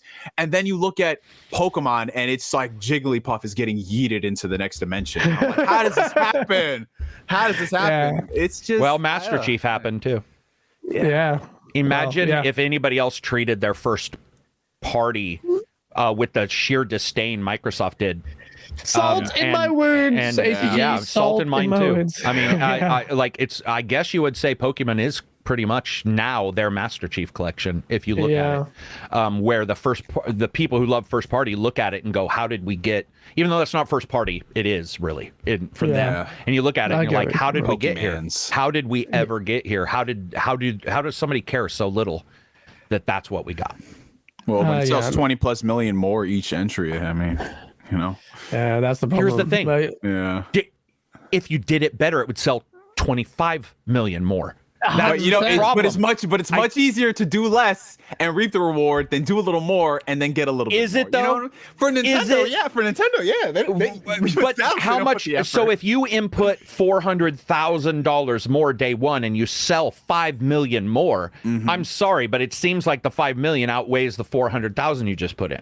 But if they put in 0 and they're still guaranteed to get 95% of that, that's a pretty depressing way. They could also just release a poster and say that's the game. I mean, at some point you got to expect something. But I'm just waiting for the day where we see like a Pokemon game come out where they have like a PNG that hasn't been fully like realized in the world, and you see the transparency. You know how if you accidentally download a picture and it doesn't all get right and it's sort of blurry or whatever, and you're like, oh, that didn't download. That's their game. They're just like, enjoy.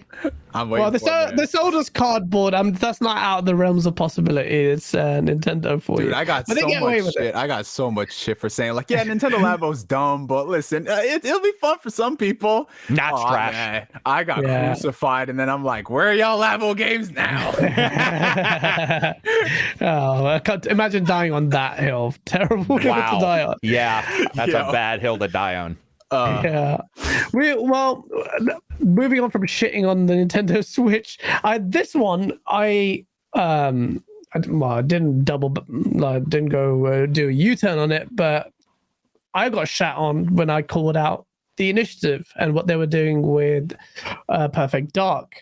And I've been very vocal in like, what the fuck, your Dan Newberger left, your creative lead leaves, you had this, remember when the initiative was set up and everyone called it a quadruple A studio because of the talent they were hiring, and then they had a mass exodus, they left, and so I saw that, observed that, and I thought Perfect Dark's basically fucked at this point, because then you got Crystal Dynamics coming in, working with the initiative to co-develop a game, and I don't think that was on the cards.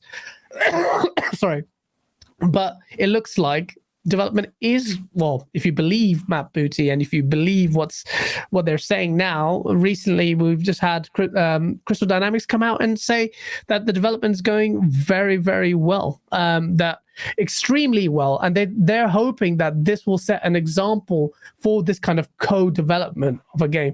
I just wanted to get your thoughts on this. ACG, what's your take on Perfect Dark? How do you think this will pan out? I can't really talk about that. I have talked to people. I'm not quite sure where it is. So like, not NDA stuff, but I don't really want to say too much other than he's saying it's going to be a shit game. Everyone, it's fucked. Everything is fucked. I just think that like, especially if you start tracking the way people. So if as somebody who's had cancer, I'm going to use an example so that people don't think, by the way, that I'm taking advantage of that. But I want to use, if I say I'm in remission, it doesn't mean I didn't have cancer.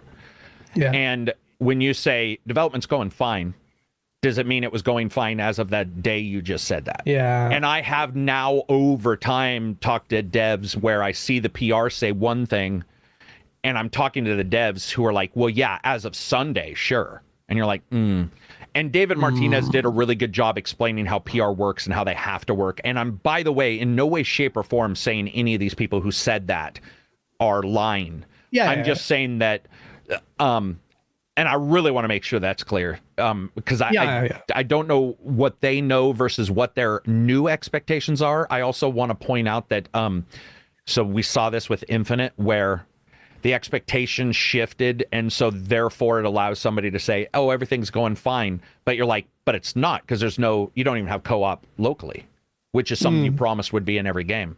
So it's obviously not going fine. Yeah. But they can say it is going fine because they've moved those goalposts a bit. And with Perfect Dark, I don't follow it a ton, but I haven't heard anything positive.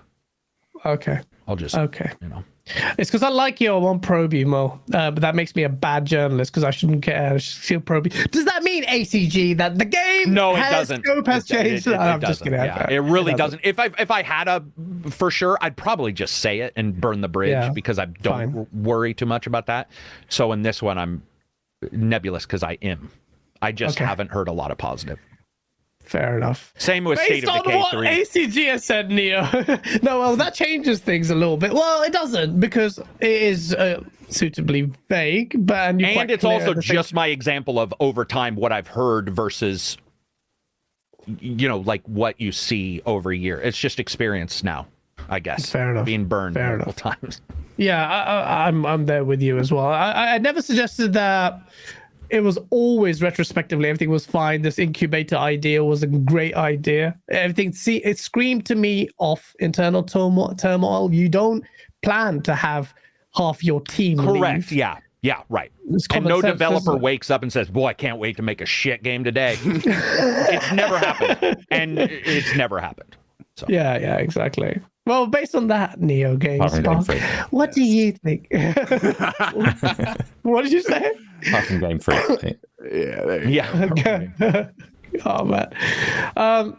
Neo, what do you think about the initiative and based on everything what ACG's just said as well? But generally, strip away if ACG didn't give us his view. What do you think? Of course. Well, given that I do not have the connections of ACG, I'm not under NDA, so I can speak very, very candidly about this. But I do want to get this out there because this is the internet, and people are going to hear what I have to say, and they'll be like, "Hey, wait a minute, are you saying game development is hard?" And I am not a game developer. Yep. Game development is hard, and I am not a game developer. That being said, that mandatory health warning out of the way. This is I love just that you prefaced weird. that. I have to, bro. But this is just weird. This whole situation. I mean, like, first things first. When we hear like development of Perfect Dark is going fine, that's what they say. As opposed to what? Like, they're not going to come out and say, well, listen, guys, it hasn't been a good run at all. Shit's not looking pretty good. Like, obviously, they're going to come out and say that. So you kind of have to take everything with a grain of salt. I mean, with Halo Infinite's development, everything is fine. Cyberpunk, everything was fine until it wasn't. So you just same reaction as me. There's something happening. And listen, I want every game to come out and be fantastic, be fabulous, be the greatest game of all time. So I'm rooting for these guys in the situation. But on the topic of them saying that this is going to grow our development style of where we partner with other studios to help work on these games and things like that, we know other studios have done that. God of War Ragnarok has had a lot of support teams. The Last of Us Part 2 had a lot of support teams, but I say support for a reason. When you're partnering up with Crystal Dynamics, that's a whole developer. That's a whole developer. So that third-party one as well. Right. So that when they announced that they were doing that, it fundamentally changed my view of what the initiative was. Where I was thinking that, okay, it's going to start out as this incubator team for ideas. They're going to scale up accordingly, go from there. And then maybe here they'll add in Crystal Dynamics to help with some of the other stuff. But now it's gotten to the point where I'm starting to question, like, is this a full-on team that's going to be working it? Like, how much is Crystal Dynamics working on this game? Because they're also doing Tomb Raider. And that's not to say that they can't do both at the same time. But when you're working on multiple huge AAA properties, something is going to fall between the cracks. And I'm not saying it's going to be this game right here, But it's just one of those situations where it's like Microsoft, they need a W in this case, man. They need to prove to people. Yeah. They got to prove Dark, people. they can't flop. They can't flop with Perfect Dark. Nobody cares about Perfect Dark. Everyone cares about Perfect Dark. If it flops, it's like, yeah, y'all didn't care. It's like, y'all didn't play when it came out. Y'all didn't go play it now. Like, I will say that I would actually agree that most don't care.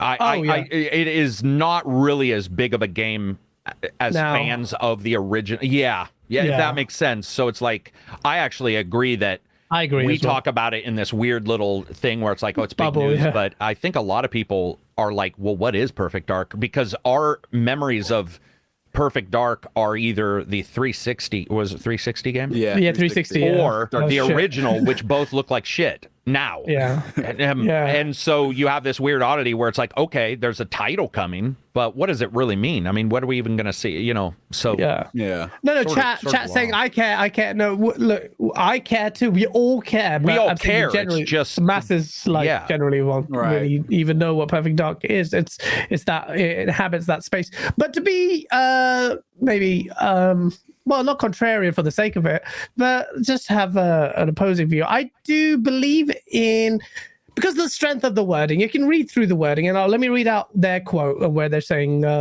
this is what they said.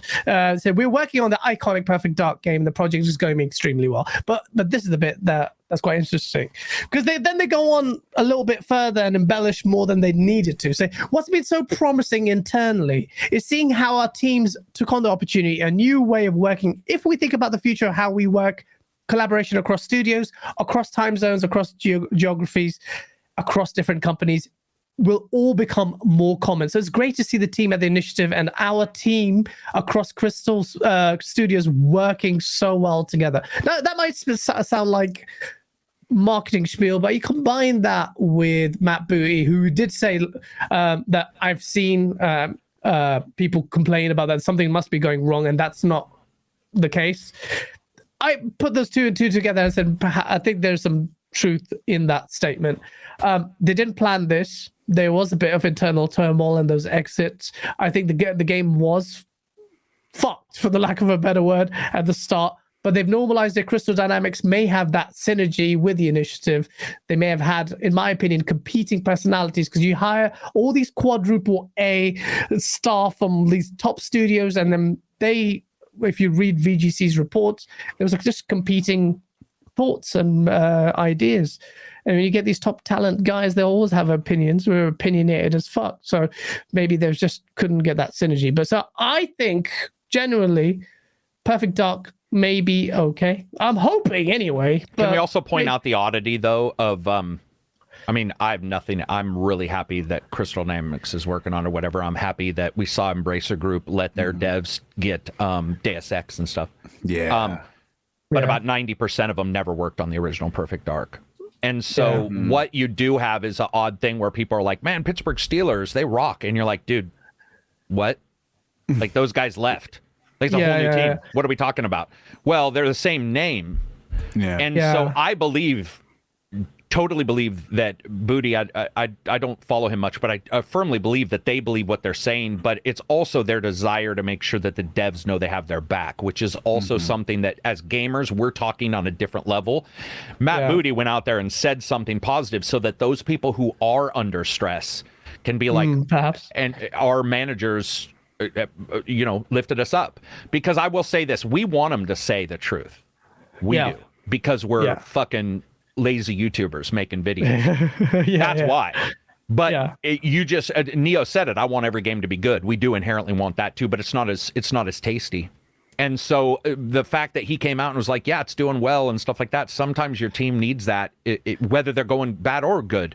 But you need to, as the guy, stand up and be like, I'm putting me as the face. And Phil Spencer does it quite well. And for years, people questioned him. But it's like everybody I talked to was like, no, that guy is that he is what people probably want as a person who runs a division, because he's a little like Jack Trenton, where they are into games, and Sean was into games, where Jim Ryan, there's a little question there, and So there's no question there. He doesn't know how to hold a controller. Yeah, true. But oh god, dude, why'd you have to say that? Now it's burned in my brain.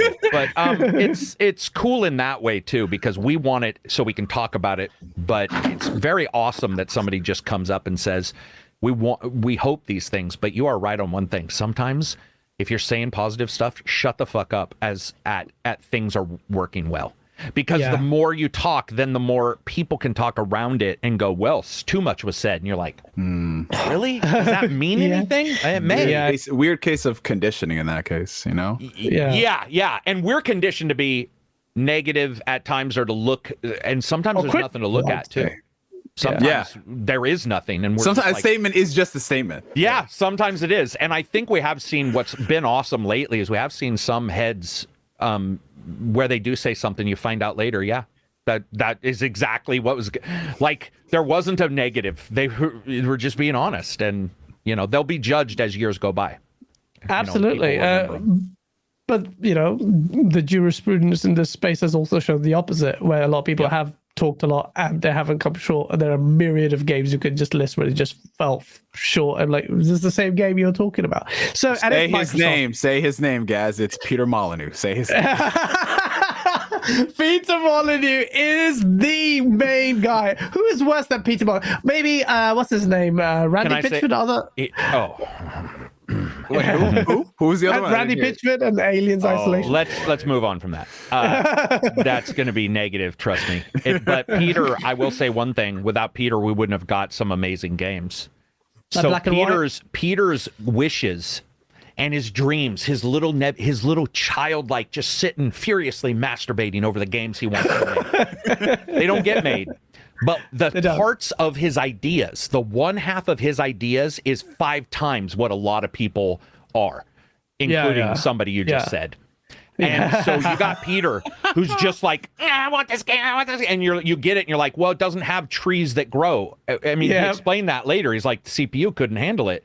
You can't kill kids. That's because a tester killed a bunch of kids and put them in a pile. And the other testers were like, that can't happen. But what we got, one half of what we got is Fable, which I love as a game.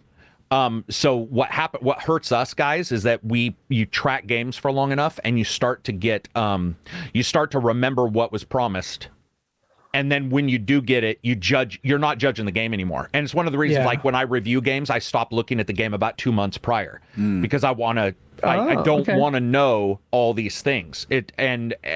Because I want to know what the game is. What $60 is $60. I don't care if they promised fucking unicorns. Is the $60 worth it? And I just want to put it out there. I'm not defending Peter Molyneux, but we are playing some pretty impressive games because people like that dreamed way beyond what they could deliver. Just fucking smoking dope. But we got some good. You admire that. You have to admire that. I do admire it. The appetite was there. Oh, the appetite is big, ferocious, pig of an appetite. But we got some cool shit because of him. Black and White was great. Fable 1 was great. I don't know if you guys remember 2 and 3. I can't even remember if they were. I bet 2. 3 was all right. 2 was all right. 2 was okay. 3 went a little askew, right? Yeah. Which one had the dog? I think it was 3. I think it was 3, right? Okay. I think it was 3. 2 was good, but but it was enough. It was enough for Playground Games to take it on. It had enough of a legacy. Wherever Peter Molyneux birthed, and Fable under Playground Games may actually be the best Fable game we may ever get, which might, I think, personally sting Peter Molyneux a little bit, knowing that the legacy that you created. You mean a little bit like a lead singer leaving and they get their hit right after they leave? Yeah. I was this close. Damn it. That absolutely. It's like you, but it's even worse because he created that franchise. I guess he was the father of it, and then it flopped. It's almost like we've had David Jaffe here quite a few times, but I just sense that a little bit of like almost not cynicism, a little resentment, but like a little resentment or why didn't this come together for me? Yeah, I mean, I could have that conversation with David Jaffe quite candidly because he's very open. Yeah, he'd say it if that, if you directly asked. Yeah, but I think he does. I will ask him one day. But usually when he comes on, he's just We talk about all kinds of mad things, and then Ace is red-faced because of the madness that we talk about. Because David Jaffe is lovely. Red Wolf, thank you so much for the super chat, members chat, man, for being a member for 5 months. Because we're talking about me being ill. He was referring to you being on the mend after you got your kidney removed when you went out of the country. At least that's what Colt said. All right, so that's a joke someone has made whilst I was away. Thanks for that. I missed the law while I was away. Don Otaku, thanks so much for the $5 super chat. How's the initiative any different from World's Edge? They always partner with others like Relic, but they're most likely the brains of the operation. See, this is the problem.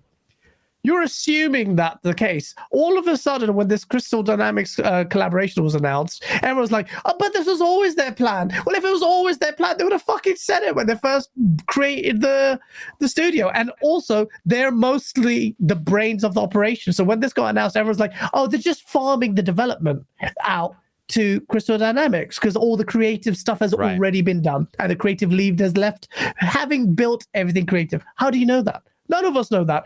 Now that it turns out, the more I read into it, Crystal Dynamics' relationship with the initiative is so symbiotic. I'm quite confident. I'll bet this copy that means nothing now because I bought it ages ago. That Crystal Dynamics are dealing with the creative side of things. It is not just farming out development. So I don't think that's the case, Don Tuck. I have to disagree with that. But I don't know. But I wouldn't definitively speak on it. But I'm just guessing there. Gamer by Choice, thank you so much for the $5 super chat. I think Marvel's Avengers is going to take the hit for Crystal Dynamics working on multiple games. We are getting Winter Soldier and a raid soon, though. A raid? What do you mean by a raid? The Avengers game. I was confused on that comment. Gotcha. But wouldn't those be smaller scale projects by comparison? Yeah. Like they probably have like a way smaller team working on Avengers supplemental content than DLC content. Yeah.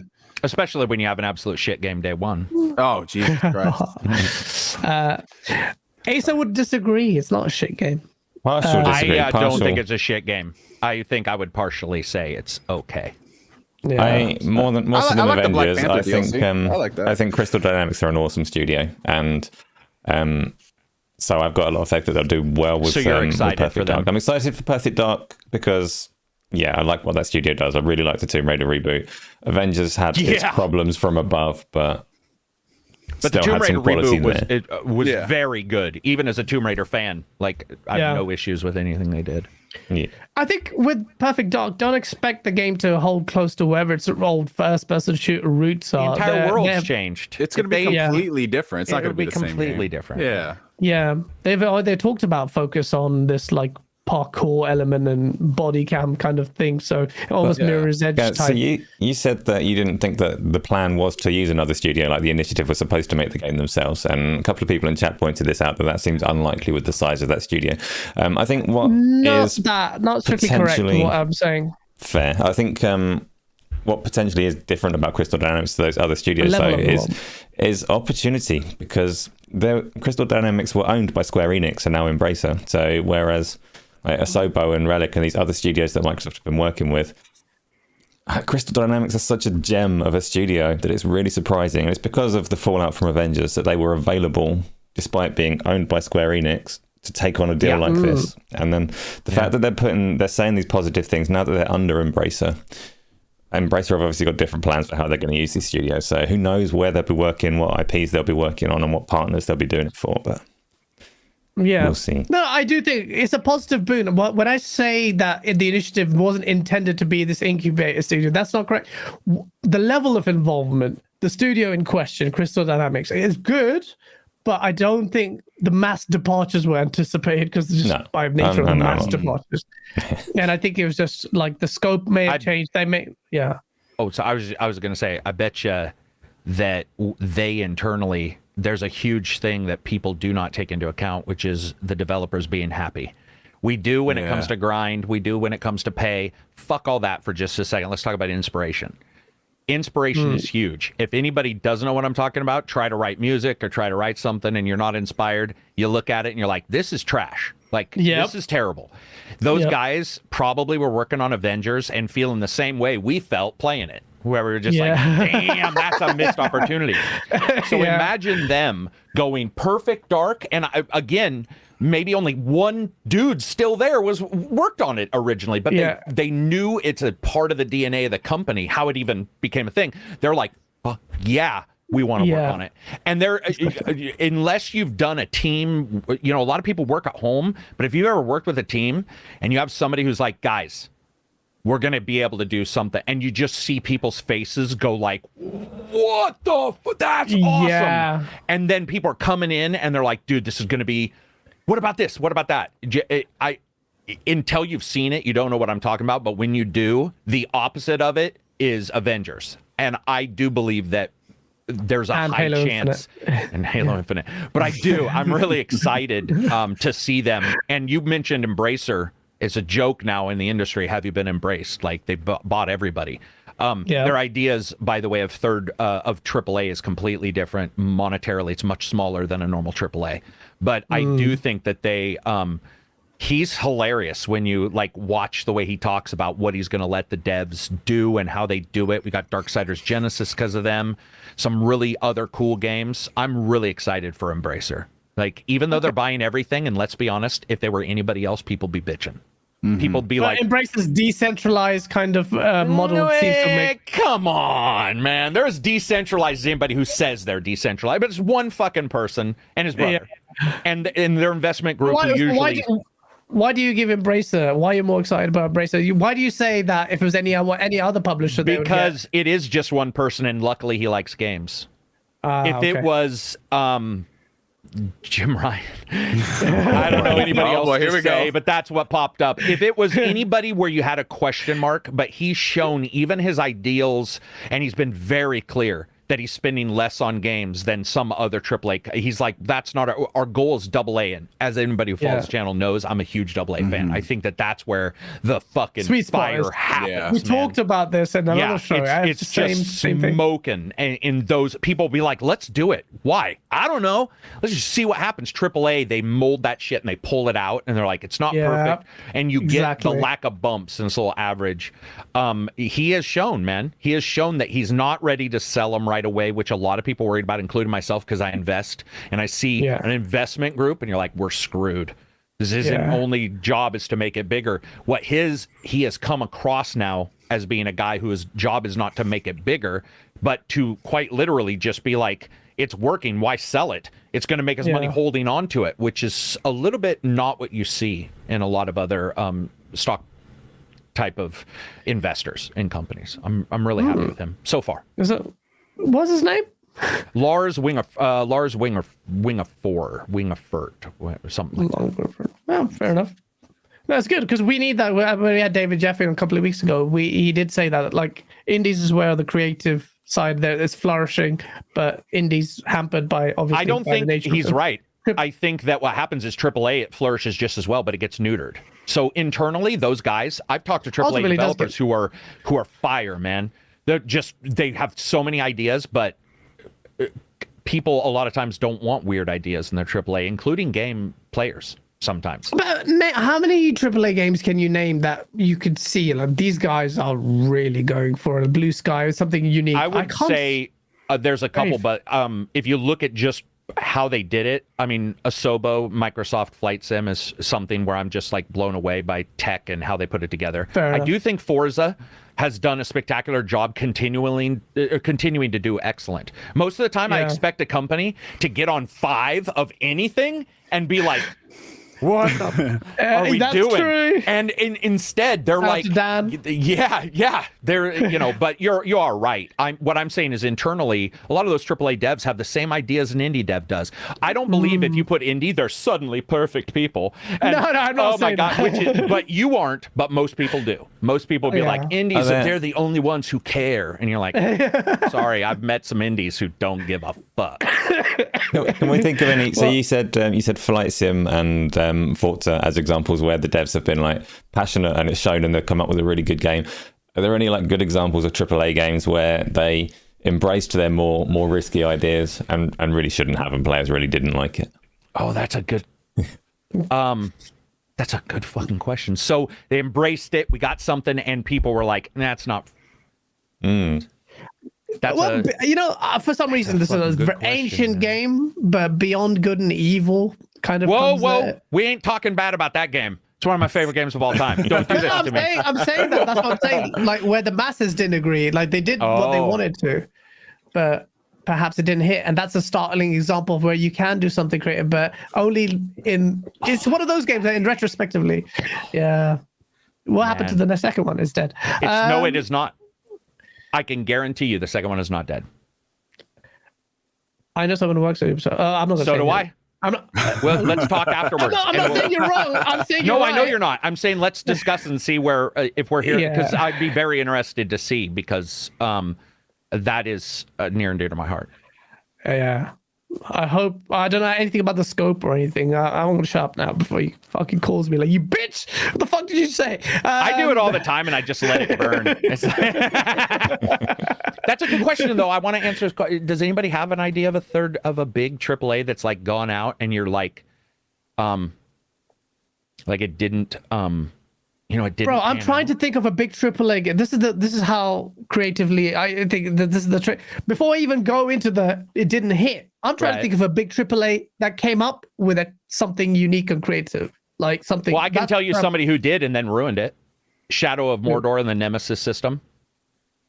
I think the Nemesis system was probably one of the coolest ideas ever, and they IP restricted it, so now other companies can't do it. And I think that's one of the biggest ways to ruin everything in game.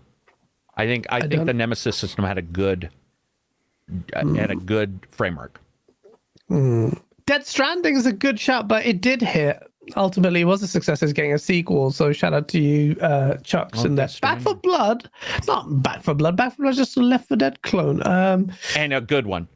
Back 4 Blood turned out way better after they patched it a couple times. That's a good question. 4, get the out of here, man. Oh my god! Not a bad example. They took a risk, like thematically, that wasn't what anybody wanted. On the game. Wait a minute. No. That's correct. That would be correct. He just said it's what nobody wanted, which is true. Nobody wanted milquetoast Saints Row. Every single person who saw them talking about Saints Row was like, "What are you doing? You've literally removed everything about Saints Row." So they did take a risk, and it blew up. It wasn't a creatively like bland, though, wasn't it? Yeah. Yeah, it was more like, we'll reskin this for the new Gen X. I don't even know what the gens are, and repackage it and it'll sell well. It didn't. Someone said that Outriders. Outriders is a good one, surely, but that's a Destiny clone. But they did try its development in 5 years plus. I think what we've come the real conclusion here, though, for any big publishers catching the show, is that the risks pay off. So pour those passion into the games, because we're not finding any that fail. So. Yeah, that is true. Yeah. Exactly. That, or we can't think, the four of us, of good examples. Yeah, true. Well, we are a small amount of brain IQ going on here. Somebody very smart may pop in and be like, dude, you just missed 85. You know? Have you ever done that where you say something on your podcast and you're like, Pip, I've got a perfect idea. And then people respond to you and they're like, what the fuck are you talking about, dude? You're such an idiot. And you're like, oh, yeah, you're right. I was wrong. Shit. Luckily, I haven't had those moments. Sure you haven't. I'm sure you've never had that moment. Come on, bro. Oh, man. Before people expose us for our lack of critical thinking, let's just, well, there are a multitude of topics here, but I'm conscious of the time. So I think I'll just read out what the topics are. And gents, you tell me. Well, actually, fucking thumbnail is this, so it has to be that, and it's in the title, and it's quite interesting. Again, it's similar to Perfect Dark, whether or not people will care for it, but Legacy of Kain, a great classic. Crystal Dynamics say it has heard its fans loud and clear after it did 100,000 plus people responded to their survey saying, make this game. Echo chambers are a powerful thing. Sounds like there are a lot of similitudes with Perfect Dark in terms of the, public relevancy of something like this, but people want it. Also, I think there's some parallels there about creativity and people just wanting the old games back. But I think Legacy of Kain, criminally underlooked. That's another IP along with Siphon Filter and Vagrant Story that didn't criminally get a sequel.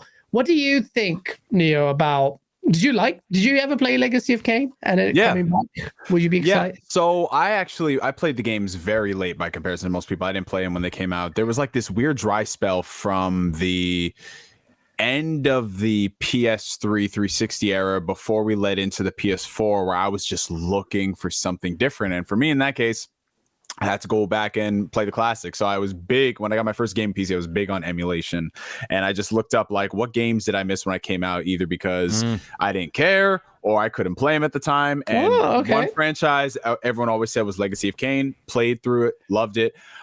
So it aged well, even though you played it like 2 generations later. So here's the thing. Back then, I mean, once I was able to finagle everything with like the controls and set it up to my liking, I enjoyed it. Now we're 10 years removed from that, so if I go back and play it, maybe not so much. You know what I'm saying? But the fact that there is this outcry of people who want to see another game in the franchise, whatever form it takes, whether it's like a remaster, well, it's got to be more than a remaster at this point, whether it's like a remake or a new entry, it's interesting. But I am really curious because I want to see if this game comes out, if people are going to support it as much as they say, because we see the survey and they said it was, how many said? It said 100,000. 100,000, yeah. They say we wanted to gain a community perspective on what players are looking for. Should we revisit the land of Nosgoth? Not that I remember that. And our iconic IP Legacy of Kain. And then they say in the past we found that surveys typically get between 1,000 and 3,000 responses, but when we asked fans about Legacy of Kain, received over 100,000 responses. It's just like one guy going with multiple accounts just spamming these. Peter Molyneux furiously masturbating. Peter Molyneux. That's him. Oh, poor Peter. What's he done to deserve that?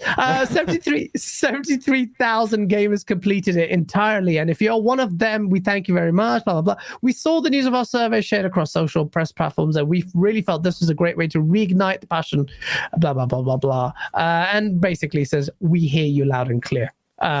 So rest assured, we hear you loudly and clearly, and we'll continue to update you on what if the possibilities of legacies ahead. And to me, that sounds like it's inevitable, but like it'll be, I mean, the numbers alone are quite good. You're gauging interest there.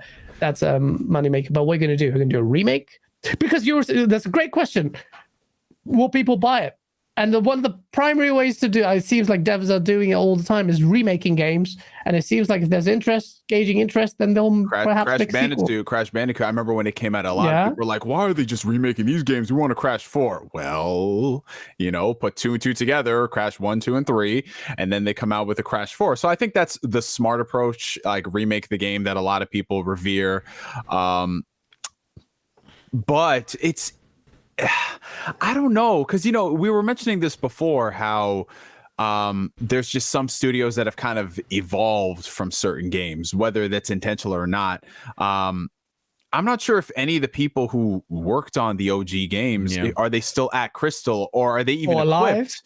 Yeah. Because we're talking about games that came out in the 90s and early 2000s, so some of those people might have transitioned to other studios making different kind of games. They might have transitioned out of the industry completely. So thinking like, are they even equipped to make this kind of game, or do they just want to do it and we'll figure it out as we go? And again, Amy Hennig, she was crucial to the development of those games. She's working on something else. Would they want to bring her back as some form of a consultant or not? I don't know. But either way, again, I'm gonna go back to my very, very safe phrase.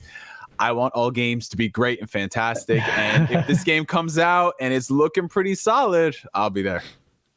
I think even if it doesn't hit, at least people will be grateful that they tried, because it shows that people are. No such fucking thing. You are way too positive. When has that ever? Gaz, what's wrong with you? What have you done with the original person I've talked to? People still defend. You tried Saints Row 4. Nobody ever said that, dude. Shenmue 3 people still cap for that shit game. I don't understand. Wow. Why. Do they really though? Do they really? And are you sure you're not all like trading in some illicit chemicals at that time? Come on, man. Nobody's capping for Shenmue 3. I'm sure somebody in tweet in the, we're gonna have somebody in the chat say, "Hey, man, that's my game of the year." Yeah, Hey. Blue Moon says I did. There's always somebody who likes to have their nuts smashed. There's a reason why it's a Pornhub category. Yeah. But here's the thing. So it's fucked, but it's true. Here's the thing. Also, what a safe poll. Would you like to see us possibly, maybe, perhaps return to a land that you may have seen in the past? About it. Yeah. You're just like, what if you had said, do you want to see us do, a 3D action slasher with an isometric view? Like more, it's like game of the year. It's like, what does this even mean? Somebody tweeted, would you like to see a Bloodborne remaster? Yeah. I don't know about you guys, but I think you mentioned it perfectly, too. Like, who's there?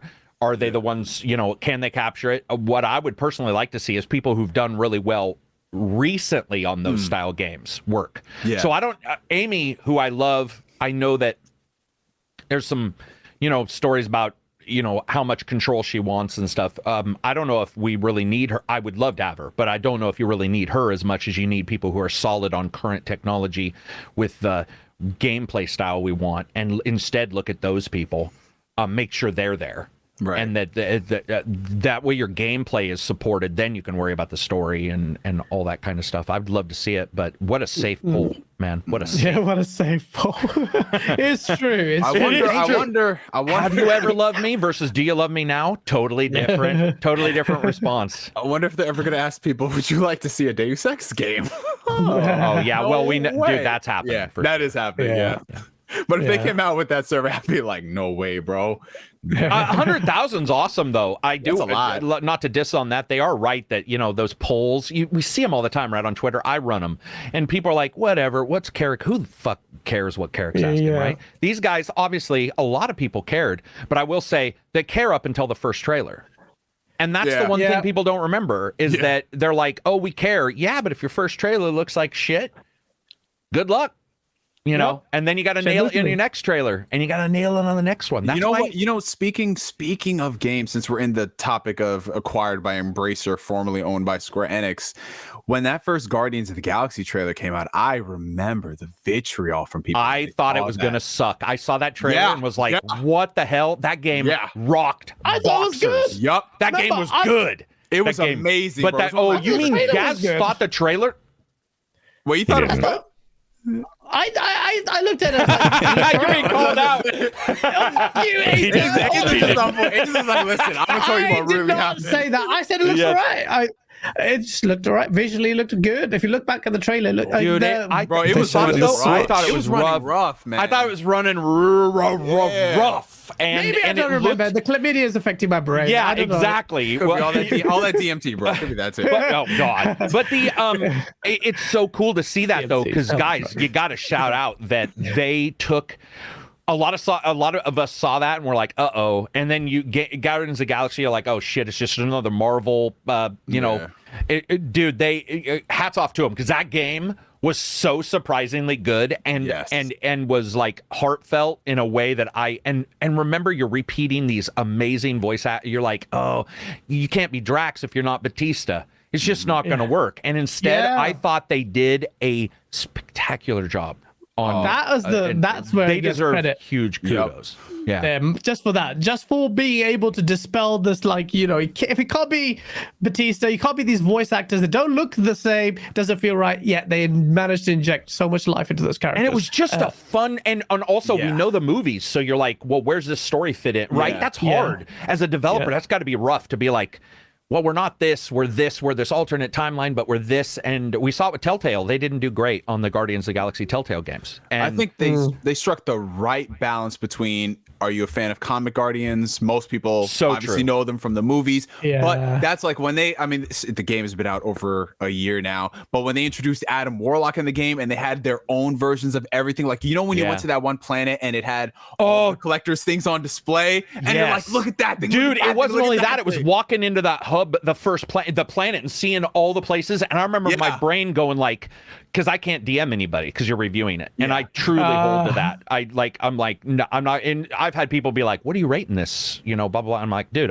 we're not talking about it. Like, I wanted to talk about that because I wanted to be like, am I seeing the same game? Because that was blowing expectations away. Oh, shit. Where I was just like, what the fuck? You can do, you can walk around, and it wasn't mind-blowing when you take it all into account later, but it was mind-blowing for the expectations of that game. And it's so cool to see, man. I mean, I would love to see a second one, by the way. Oh, dude, that if they ever can work something out and do that, it was amazing. And I think when you're talking about recent examples of games that had terrible showings, but the word of mouth carry it, Guardians of the Galaxy 100%, because I'll never forget, like, when that game came out, I was hearing some positive buzz from people, but it's kind of like one of those things where it's like, all right, y'all talk positive about everything here, yeah, blah, blah, blah. Right. Shenmue 3. Is this cold? We're talking about Grounded. the one guy Shenmue 3 in the comments. Hey, but then I'll never forget, it got to that point where it's just like my love of Marvel was starting to take over, and I was like, all right, one like and I'll buy the Guardians of the Galaxy game, like as a bullshit thing. And it started getting a lot of likes, and I'm like, well, I guess I got to buy the game now. And then shout out to the homie Randall Thor. He was just like, bro, check your DMs. And he sent me a code for the game, and he's just like, here, have fun with it, enjoy it. Oh, wow. And I was like, okay, sure. And then it got to the point, like, when I played that game, it just became, you know what? I'm going to be Santa Claus for everybody. All of my gamer friends, I was like, you get a copy of Guardians of the Galaxy. You get a copy of Guardians of the Galaxy. That's how it was. And now it's on Game Pass. What about Game Pass and PlayStation? Wasted your money. Exactly. It's one of the things. Damn it! They had a great holiday season, though. And they did good. You guys saw the announcement. They just announced where, like, they hit 8 million people or something. Did they? Oh. Yeah, they did an announcement. I saw it just a couple days ago where, well, no, they themselves said 8 million total or whatever. Yeah. It wasn't just Game Pass. It was like everybody together. My hope is they posted that as an indicator that they know that even with that game, there's even more people who are probably waiting, because I don't think you're the only one who hesitated on getting that game. Even, because you do hear people talk positive. I'm going to be brutally honest. I don't like Death Stranding at all. And I saw people talk about it for the longest time, and I was like, all right, I'll check it out. And I was like, oh, I fucking do not like this game, which is weird for me because I love walking simulators. Like, I really do like those games. Carrick, I'm curious, how far did you get in the game? Because, everyone always asks that question. I probably played like 4 or 5 hours. I will never play a minimum amount and say my opinion of a game, because I don't think that's... I played 30 minutes. Well, then fuck you. Like, so that's... The reason but I played enough to get into the main core of the game. You're about to say the 5 hours is the equivalent of 30 minutes, aren't you? So they were saying, because the one thing I've heard, because same thing for me, man. I got Death Stranding when it came to PC, played a little bit of it, got 3 hours in. I was like, it's not feeling it. And then Steam Deck came out. Every game is new to me. I want to try it out. See how it is. And I got to, I want to say, like that 10-hour point, which is where people say the game sticks. And I was like, wow, this is great. I'm enjoying it. Oh, something else came out, So I would say I probably did combine 7. Played it twice, but I do believe that and I'm very clear on Death Stranding. If you have a shit first 5 hours and then 40 hours of good, you're still shit first 5 hours. There's no... Oh, the reverse applies as well. The reverse applies as well. And you could still review it, and I would certainly have no problem saying, listen, I'm going to say get this, but I'm going to tell you I'm going to make sure that context is laced in so that nobody can come back and be like, what the fuck? And I'll be like, it takes a long time. But I still think that what that does show is a huge weakness on that game, whatever game it may be. So if a game takes 8 hours to start, Red Dead 2, I know I have people in my Discord right now who love Red Dead, but that first prologue, it's still not a great it doesn't matter if the game was good. You can still point and say that part wasn't, this part wasn't great. But back to, get us to positive. I just want to say, Guardians of the Galaxy, dude, I'm so happy for them, because I think we were all somewhat against them. We saw that rough ass trailer and people were like, what the hell? And you were talking about being surprised, may not have tried anything new, but it was surprising and really positive experience. And Square Enix said, fuck you, this is not good enough. Oh, of course. Dude, they're Capcom. Have you ever seen Capcom do that? Capcom would be like, we want to sell 700 billion copies. And you're like, what the fuck? What world do you live in? There's not that many consoles. And I've seen it, by the way. I've even talked to Capcom employees, and they're like, we don't even know who handles our finances, because whatever they're thinking is absolutely wrong. But Capcom does it, and so does Square Enix. Well, they'll be like, well, we didn't sell 300 million copies of this incredibly niche game. And you're like, yeah, right. Like nobody would have thought you would have, and they diss on the developers. Remember, they dissed on their developers. That's the thing. The Square just shat on them publicly. They did it for like, especially Crystal, bro. Crystal, like from day one with the Tomb Raider reboot. Like I think it's so like what? Ace is like, yep, that's right. Tell him, bro. It was they had the exec came out, a Square Enix exec came out and said, well, there's been a terrible mistake. We never should have given Marvel's Avengers to a studio like Crystal Dynamics. So I'm entirely free of blame. It's all their fault. They shouldn't have accepted it or something. And it was I don't. You know, it's like, oh, they didn't hit me this week. They must love me now. It's like, dude, it's that. You know, we talk about toxicity, and I see a lot of people say stuff's toxic, and I'm like, not really. I mean, it is, but it's not the level that maybe we're talking about. That's toxic. That craters a team, man. Like, can you imagine? In terms of emotion? So in terms of emotion and in terms of fire, man. People, like, you can handle, I've handled tough bosses who are like, dude, this is not good enough. That's completely different than somebody saying, we shouldn't have blah, blah, blah. And you're like, wow. It's not only negative, it's the removal of, like, it's the removal of any respect for even what you did do. And even games at least acknowledge the positives. Like critically, it was good, it was great, but it just didn't. There was stuff we did like blah blah blah, but it didn't. You know, it didn't work. Dude, I'm so glad that they've sold most of their like Western side, because whoever runs that is a piece of shit. And I'm saying that as We've Jeremy. Said this here too. Whoever wants to, you can tell them I said that, but you are a piece of shit human, and you neutered a number of developers and ruined their fire for games. There were a number of people who were very distraught by that. Oh god! And through the horror stories I heard from some people after Mankind Divided came out, and just the fallout from no, it was cool. It was cool, but everything surrounding that, like, I just don't want to make games anymore. Like they ruined my passion. Like there were some people, you know, and that's a sad thing. But you know, it's hilarious though, because this is the same Square Enix. And full disclosure, I love Square Enix properties. I love it. I'm immensely excited for stuff like Final Fantasy 16. But when you have those same people coming out and saying like, we don't really know what we can do with our own properties to really, you know, because they're concerned about their financial situation and everything. And I'm like, I think there's something fundamentally wrong at Square Enix where even some of your bigger properties, you're scared of how successful they will be. It's like, what are y'all doing? Nothing.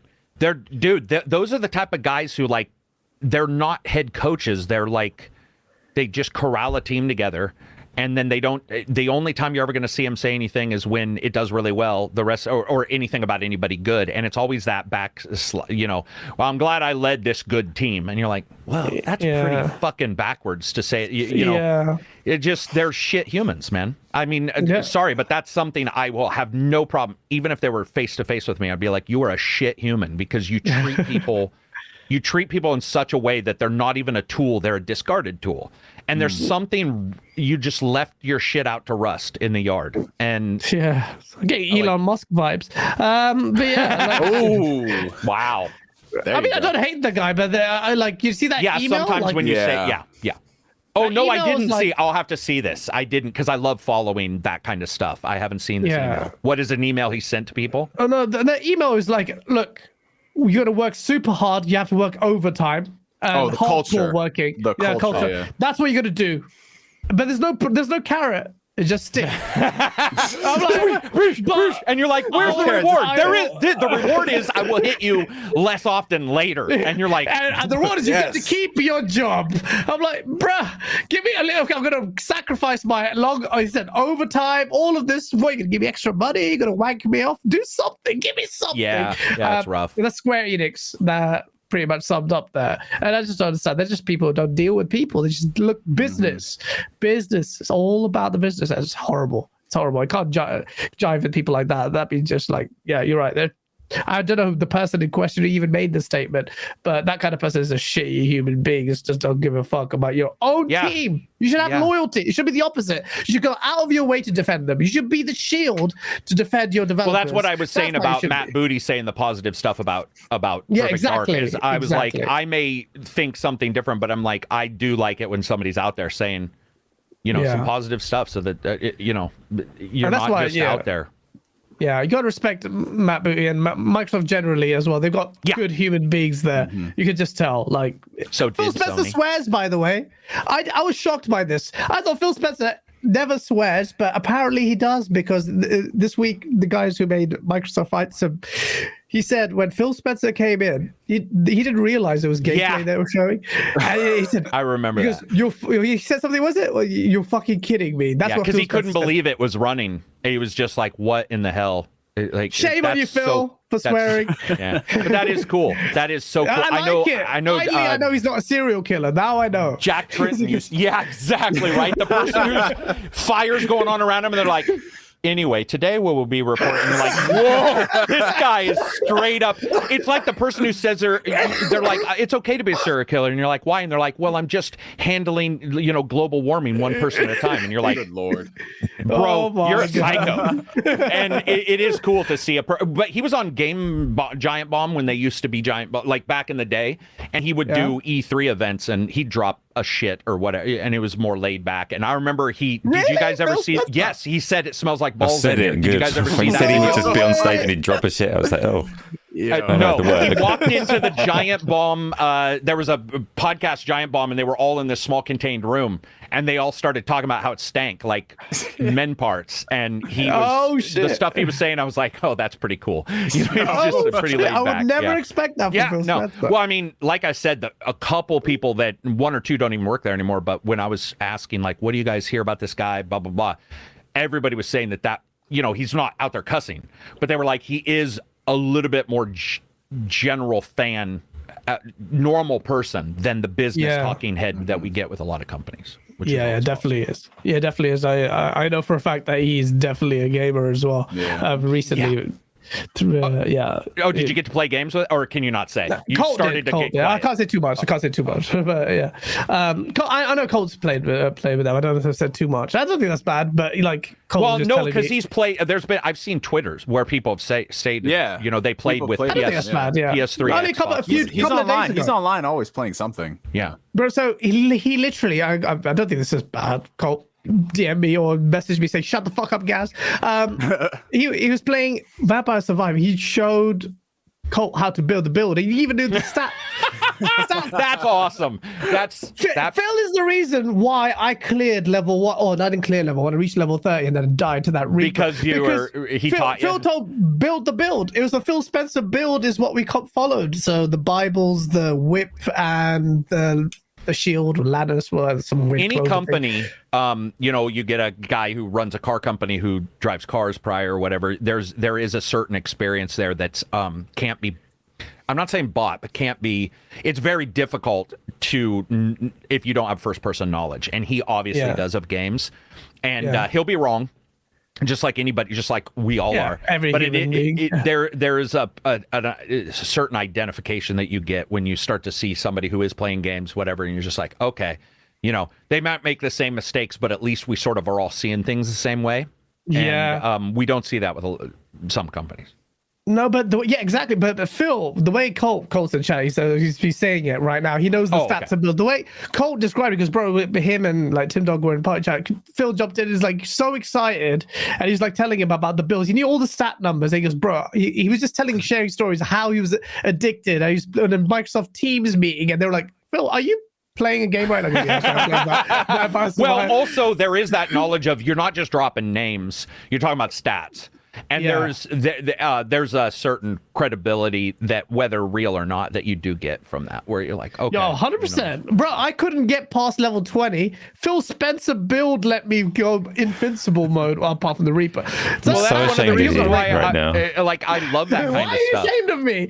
There's Jim Ryan holding controller like this, and then you've got Phil Spencer who knows the build. So it's fucking respect. No, I'm ashamed of you struggling with Vampire Survivors so badly. Oh, dude. That you need that level of help. It's not that level. It's the Phil Spencer blessing.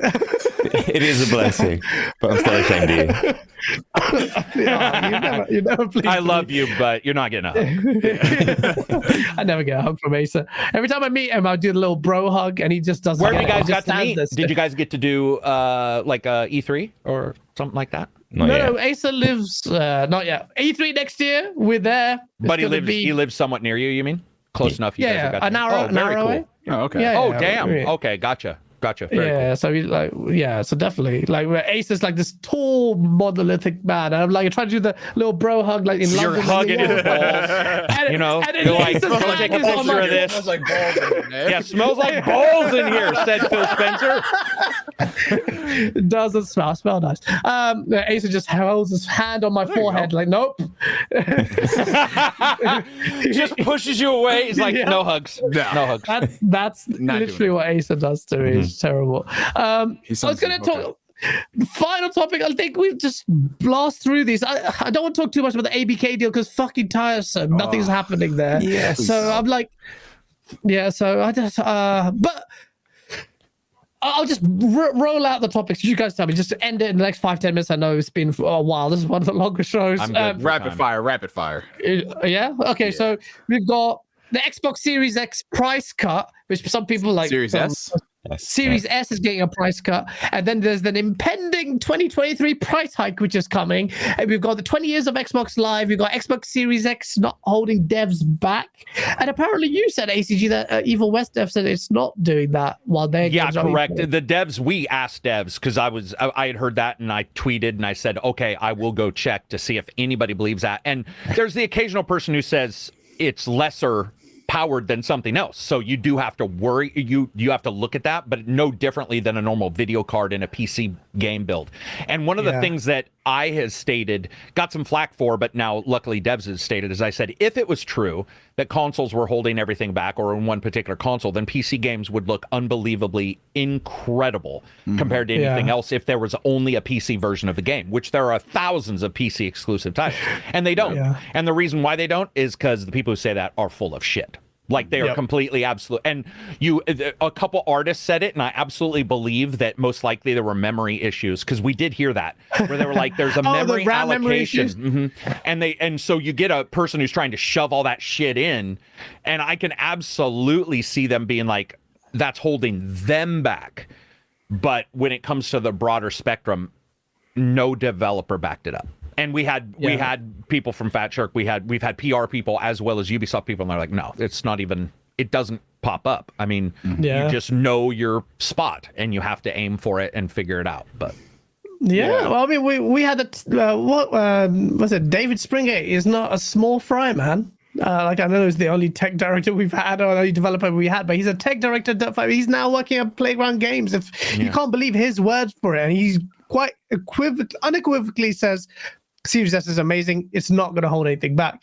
And then Digital Foundry have come out and said the same thing. There are challenges potentially with RAM and how Unreal Engine 5 is going to be handled, but don't expect the bells and whistles. They can just take away the ray tracing. I think what people are trying to do is say a challenge means holding back, which is not. Those are not the same thing. They're not even. So the idea is, one is fitting into a mold that you understand. The other is that every single thing has been lowered as a ceiling, which is not correct. And no one that I've ever talked to, we talked only to about 30 devs, but I would assume somebody in that 30 would have mentioned or would have responded with a it just hasn't. In fact, most were saying the opposite, and we're saying that because of the S and the ability for like upscale and all the weird stuff, they were actually like very happy using. I mean, we've seen a lot of S getting 120 FPS too. So you're like, oh, the CPU was the big thing everybody loved. A lot of people are saying that the S's CPU allows for them to do a shit ton of things that they would not have expected the lower powered device in a generation to allow. And they were very And the lowest common denominator is the lower base PC. So Digital Foundry said that as prices get expensive, more and more expensive on the market, you're going to see an extension of lower quality PC devices see their longer life. So the Series S is not in the equation there. We've also had like the most critical I guess the dev was from Remedy, and then he came back. The only thing he said is like it was annoying was the time they have to devote developing for an additional SKU, which I understand. It's a headache they have to bear. Well, I guess the question would be, you couldn't even get your game Control to run well on the PS4 or PS5. So it's like, is that a you problem at Remedy, or is that a console problem? Because I'm sorry, I loved Control, but they had a ton of issues. So it's like, you know, at that point, you're just like, well, it seems like you guys can't I mean, I'm not dissing on that person, but it's like you guys had issues with all the platforms. So it's very weird to say one particular one. I have no issue with that being said, but that game in particular, and Remedy, I love Remedy, but Control had a shit ton of problems when it came out. And it wasn't on one system, it was on all of them. So in fairness, he didn't say that Series S was a problem. He just did say that the Xbox's tool set is new. He actually confirmed that whole tools argument. The SDK argument of like what they wait, he was saying it was worse than the PlayStation's. So I'm paraphrasing it, but what he said is PlayStation elected to go with what they've gone with before. So it's a continuation of the same SDK. Xbox introduced a new SDK. They have to get to grips with it. That's the reason why there was a problem. This was at the start of this gen where everyone was talking about this. It's an interview with IGN. And it's very interesting. That's the one that lent credence. For ages, everyone's like, this is an excuse. SDK argument's bullshit. And then you got Remedy's guy, technical guy, come out and say that in an interview with IGN, and that's like, all right, it's not bullshit. But Asa, you're the tech guy. In private chats with like Zorka and Colt, they're going at it with this whole Series S holding things back. What's your view on that? Like on the Series S holding things back? As it's always been, I'm not the tech guy. I don't like that label at all, because there are obviously many people that are experts beyond where I am. But I've always said the important thing with the Series S is that it's a really solid floor for development. Lowest common denominator is the important thing, and we all know that we can scale our graphics and our resolutions and turn off certain reflection details or whatever else you need to do on the GPU side. But the fundamentals of game design, like what your enemies are doing, what your environments are doing, the Series S has everything that it needs to raise that floor so high. As soon as we can get rid of that previous like PlayStation 4, Xbox One generation, and actually be developing for the Series S and above, like it's a fantastic floor for games. So it must feel good too to like when you are doing that for the old ones, because I was talking to Fat Shark about like what it's like developing for old ones and crossovers, and then that one day where it's like no crossover, and you're like, I can't wait for that moment. When is that coming? Well, admittedly, some people don't have the money to buy the new system, so it's like the developers also want the most people playing their game. I mean, with Gotham Knights, I think caused a lot of Gotham Knights behind the scenes has also caused a lot of issues where it's like, do we move? Because obviously moving didn't help them. So it's like there's a lot of stuff going on behind the scenes there. But they fucked up, though. They didn't make the right decisions there, did they? Despite going next gen only. No, that was my point. They stated we were going next gen only, but because of a connected, always online system where two people could be anywhere in the world, that's quite difficult to do. Talk to the State of Decay guys, and they'll tell you. They're like, they had tethering, and no one really expected them to have it. And they were like, we have to have it because there's so much data transferring between two players, and then you get a Gotham where there's bad guys everywhere and you're killing one boss, but this guy's not killing that boss. I mean, I don't even want to try to do that. That's why developers are always have their back, because it's like, dude, that's got to be some shit to try to figure that out. I can't figure that out. Oh, dude, it'd be so rough. I can't even do code for like, I wrote assembly code. We're in good shape. I could do it. I've done no I had code. an Apple IIe, baby. Final topic. I think you mentioned the AI thing, and I don't want to miss this topic because I'm very intrigued with the AI. Yeah, it's fucking crazy. But why did you mention this? You talked about the future of AI. You said in frame generation and where AI tech ray tracing might lead to changes to new console revisions. Yeah, so frame generation's one, like the 4090 DLSS 3, and the ability to like interpolate, which is funny because on movies you have Tom Cruise out there saying, turn off your interpolation on your TV. But funny enough, on games, it is quite literally considered nirvana if they can figure it out. It's like, if we can keep the latency low, this is great. And all these things, all these cheats, it's like a turbo car versus a V8.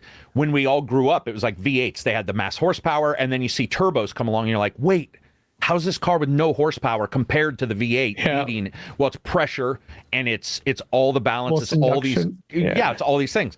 And AI, Microsoft in particular is working on AI upscaling live with games, textures, upscaling old games. How do you do that? And all companies are working on something. But the reason why AI to me is fascinating when it comes to game development is because we're already starting to see Ubisoft. They've been pretty clear about using AI to test games. So in the old days, I used to test, and I got to tell you, hit and jump 1,000 times to see if you could crash the game is the quickest way to get a person to not be a fan of games. Being a QA guy sucks, and I back up all of them. But you start to get AI where they can test those things. And I've talked to the developers about what they did with Assassin's Creed and teleporting in the middle of the night. So they would go home, they would have AI run all these things and teleport the character everywhere, see exactly what cells load. That's general, not really even needs AI. But what's going on with AI now, what we're starting to see is the improvements to where humans can't tell the difference. And I think we've all got into this native 4K, and only in the last year or so have we started to pull away from that and say, you don't need to be native 4K, right? We're starting to see that with audio. I don't know if you guys saw Google's audio algorithm compression that they did, but they tried to show you can get 6 kilobytes and you can get something that sounds like it's like 3 megabytes of MP3 by using AI to sort of fake the data in there, and the human ear can't tell. Now, you could tell. Wow. But what they were showing was that AI can compress and can do things that they look at a human's output and they can say, how do we fool the human? And that's all they need to Skynet. do. And it's amazing, man. And now they're starting to get AI to test AI, which is where there is some... fucking scary shit. That's some scary shit. But as somebody who I've done about 10 reviews on my channel with AI, where I ask the I've seen AI, those. and be like, and the AI, by the way, it sounds dumb until you listen, and you're like, whoa, this AI knows some shit. Like when it called Joel the bad guy in The Last of Us, and you were like, Joel is the bad guy in The Last of Us. It knows and it responds to stuff. But as we look in the future for text generation, for fake voices in games, so I can't talk about the company, but I can say I got to play a VR game where the entire area was completely AI generated and you could talk normally. Now, there was a slight delay because it was still using AI, it was GP3. But you could say, like, how are you? And the AI would be able to say, I'm doing pretty good. I got to get to work, blah, blah, blah, blah, blah, blah. Shit. And so we're getting to that point. Also, if you look at text generation to voice, text to voice is getting very close. And so a lot of companies, RPG companies in particular, are starting to look at how do you make a world feel alive? Well, what you do is you feed it a database of data about the world, and it's now able to talk with a synthesized voice that still sounds as good as me talking, which is terrible, but as good. Are you sure it's as good as us? Because you know stupid Instagram videos, but there's a little chick saying, "Hi, I'm doing this." Dude, that TikTok voice, is I got to test something called Resemble. There's one is Resemble. There's a couple others that do fake voices, and it's mind blowing. That's crazy. Mind-blowing. But isn't that scary because it's replacing human voice actors? Well, yeah. Well, remember, Troy Baker tried to do that and got destroyed on Twitter. When the NFT shit? Well, his idea was actually sound, which is to get ahead of them stealing his voice. And it makes sense as a voice actor to say, okay, I'm going to sell my voice to this company, and they're going to solidify it as an NFT so that if anybody else tries, it'll be pinged. But for this company, if they want to sell me for a movie ad or whatever, but he handled it horribly. The overall idea for voice actors is smart because voice actors will be put out of work quite quickly. And I got to tell you, anybody can go and check. They're close. They're certainly better than 16-bit. They're probably at like PlayStation 3 level for some of these voices. And then some are well beyond that, but they need a large voice set. Or a large data set. But the reason why I'm so excited about it, dude, is because we're going to be able to see worlds where the main story is still written by your Amy Hennings, which is what we want. But the side shit is not Skyrim. Like, how many times have you walked up to Skyrim? You're wearing human bones, and the guard is like... What are you doing? You know, somebody steal your sweet roll, and I'm like, bitch, I'm wearing your mom's skin. Like, at what point are you scared of me? And the games can now take that into account and respond with voice. And that, to me, within the next year, we're going to see another one hit. We've seen Midjourney doing very well with pictures, but we're seeing audio compression start to figure some ways out. Midjourney is fucking crazy.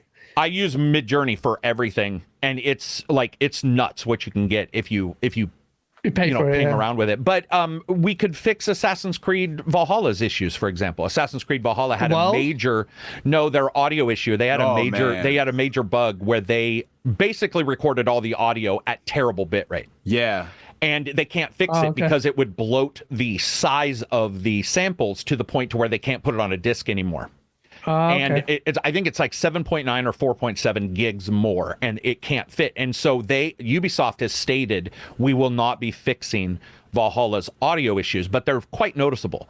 And you could have these AI systems where a fan could say, I'm going to fix this by grabbing the voice banks, decrypting whatever your BAK is or whatever your compressed, file is, grab it, put it into their thing, say, decompress, sample it using AI, and at very least step it up beyond what it is now. Crazy. And that's what a fan can do. Yeah, and I don't know if you guys have seen it, but Skyrim, it's called Skyrim VoiceNet or something like that, but it's on Nexus Files, and you can download it, and you can download everything. Geralt, Fallout, and you can have it say anything.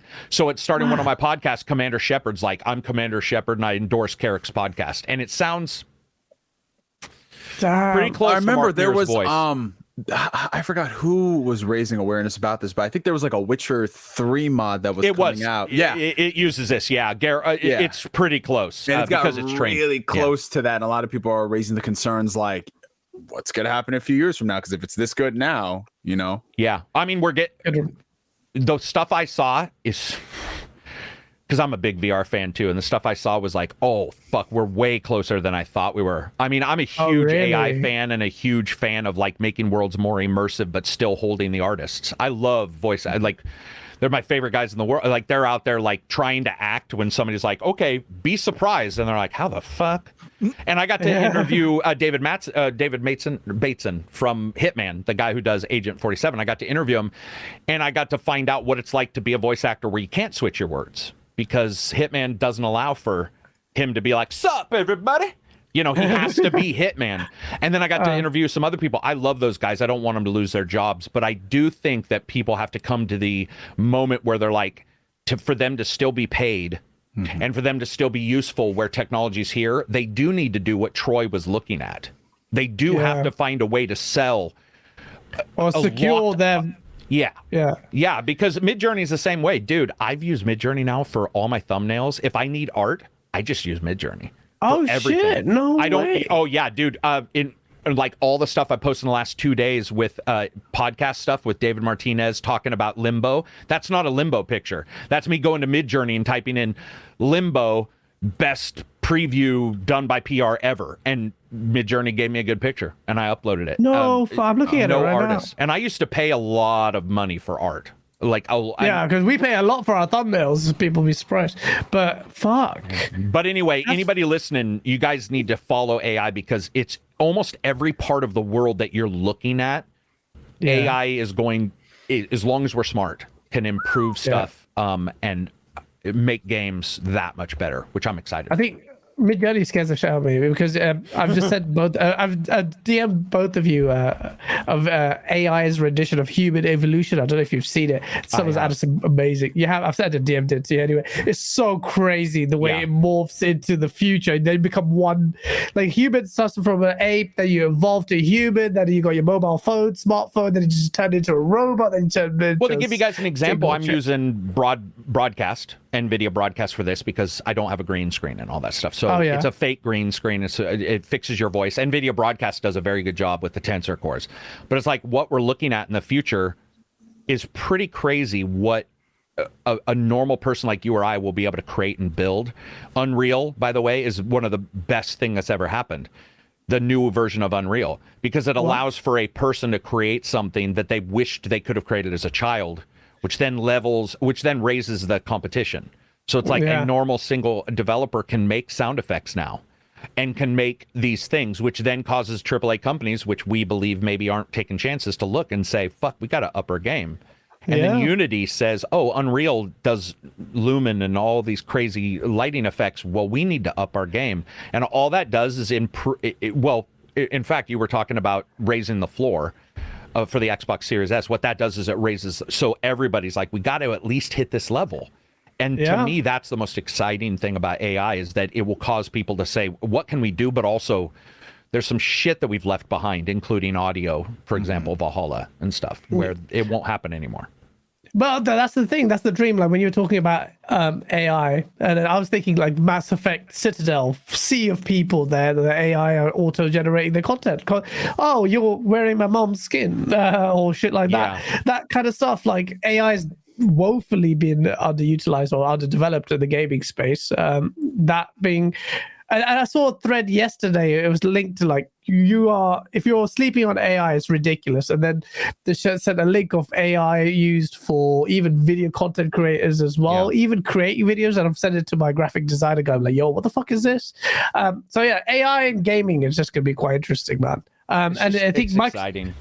And Microsoft announced something on the AI side as well, didn't they? Yeah, they've been working for over a year on artificial intelligence, increasing textures for older games, and how exactly you might do that in real time, which we're still a little bit away from. But the cool thing is these companies are looking at it now, which means there's a chance in APUs you might get it. Like I'm sure AMD has to look and say, do we do an AI accelerator on our chip? Like, what do we do on these kind of things where if we don't, we are lacking the turbo that everybody got back in the day with like cars. And I do think that that's one thing we are starting to see where people are like, okay, it's not ruining it yet. It's not ruining anything. But we need to start taking into account what we can create. And you are going to be left behind every company I know is doing AI, like every single big and small company. When I'm like, how wouldn't they? Yeah, and do you know who uses it the biggest? Some of the big companies for concept art, which that bothers me because I like concept artists. But the big thing now is they can run a batch for 1,000 concept arts for Neo Vikings. Let's say Tron-like Vikings, because they want to make a futuristic cyberpunk with Vikings. They can wake up the next day. Mid-Journey has given them 1,000 pictures. That's scary for an artist, though. That's scary for an artist. That's when I'm like, do we, do Star Trek and start making sure everybody gets a minimum wage? Because Mid-Journey could possibly cause some issues there, or not. That could be. That's quite reasonable because I was reading this thread. A lot of graphic designers were out there like, this is not good for us. Look at the online right now. Have you guys used the music makers online? I mean, they make music, dude. You can go; they're free, and you can say, "I want reggae. I want it to be 110." I rap in my source videos. I need the beats with that. Go. Just type online and type in AI music generation website, and there's a major website out there that you can type. You can just be like theatrical classic. I want it to be neopunk, 120 beats per second. I want it to be slow, melodic. Whatever, and it will do like 20 samples, and then one of those 20, you pick one, and it will do the song. And of course, it's math, so it makes sense. Music is math, but it is math. If you've created music on any digital audio workstation, it is literally math. But that's fucking crazy. I might use that. Cole Eastman says, I don't need AI. Microsoft sends me my scripts for my videos. Wow. Pretty close. I knew it, Cole. So you guys were talking, and we didn't continue this, but somebody was saying that we were always waiting for Microsoft to have their big AAA title, like God of War. I did want to point something out. They've had them. What people really mean is they want Win is the big third-person action adventure game. AAA, yeah. And they tried with Quantum Break, and it didn't work. And they funded the shit out of Quantum Break. It was they funded a movie. But with their own slant, though. They had to put that TV slant there. They did. They thought that it was going to be a water cooler moment. But I did want to point that out, that they've had they've had Gears, no one cares. What people really want is an exact copy of a Sony game, but as good and on Xbox. And that's why you hear a lot of people saying they haven't had their big moment. It's because people have an identification of what the big moment is. On that point, I've just started playing God of War for about 3-4 hours, and I want to get your point. I've seen your whole review, and I know you said Metacritic is toxic and all that. And this question you probably want to agree with the premise of, but I still want to ask it. Do you think God of War Ragnarok at a 94 is a bit high for it, or do you think it's just right? Is it at 94? Yeah. It's a 94 Metacritic. Okay, can I ask all you guys something? Absolutely. Have you ever walked up to a friend and said, bro, man, this car is a 93, not a 92? I've never ever used that language in my life, so I don't even know how to construct a 90. I don't know what a 94 is because I've never in my life. Comparatively, like we can draw because the 94 only has meaning because we have comparisons to draw with it. But what are the comparisons? What's an exact game that is perfectly comparable where 94 means one thing and 95 on a game that is instantly comparable means 95? There is no such thing. Vampire Survivors and God of War Ragnarok. Okay. What did Vampire Survivors or a Forza game? But I will say 90. I don't even know what that means. What's another game that's at 94? The God of War 2018. God of War 2018 is better than Ragnarok. Yeah. They're both the same Ragnarok is great because of Robert Schiff, who's Toby in West Wing. He's a phenomenal actor, and their actors are better in Ragnarok. But no, dude, Ragnarok has pacing issues like a motherfucker. Yeah, your review mentioned that, especially in the middle bit, right? Any of you guys played this yet? Have you guys got to the middle of this yet? So it's a big fucking game. It's glacial as fuck in the middle, man. You just like, and if you care about some characters, you're in good shape. If you don't, you fucked. I'm fucked. Because they're like, guess what, bitch? You got to be this person. And you're like, but I don't want to. Daddy, please. And there you go. Daddy, please gives it away. But yeah. No, that's fuck you, man. That's not what I meant, but it does. Now you just ruined it. But yes, it does. I didn't know if that was your intention. No, it wasn't. I'm going to pretend it was because it makes me sound smarter. I just because based on your review, and then I saw the Metacritic score, and then my playthrough, I played like 5-6 hours of it, and I'm just thinking, look, there's people are going to come at me at this, but this is a very close sequel to 2018. Like the DLC comments aren't far off because it did start off as DLC, and it's very close to the 2018 one, which is nothing wrong with it, but I just feel like. Yeah. I feel like I might change my mind at the end of complete this game because after 35 hours, withstanding that glacial middle part, I still think it's amazing. We talked about the importance of middle. The middle is also important. We started talking about the end of a game, sullying our impression of a game. Talked about the beginning. The middle is also important. But yeah, I just. But what about you guys? So neither one of you guys has played God of War Ragnarok, other than it sounds like Neo played a little bit. Is that what you said? Yeah, I'm a bit into it. And you're a bit. How long would you say you're into it? Like 5 hours.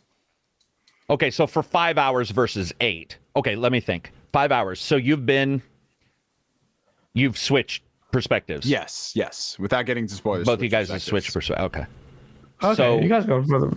So did you guys like that?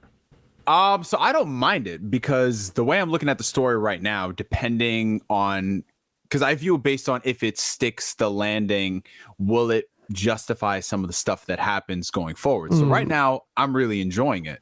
So there's nothing really outside of the reliance on puzzles, which has been an issue of mine with the God of War games in general. I'm not a big fan of, not necessarily that they have puzzles in it. I don't mind the puzzles, but I wish the puzzles were a bit more inventive.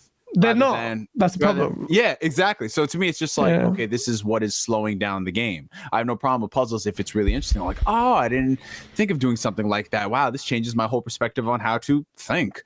But for me, it seems like a tedious thing they put in the way to stop me from progressing the story.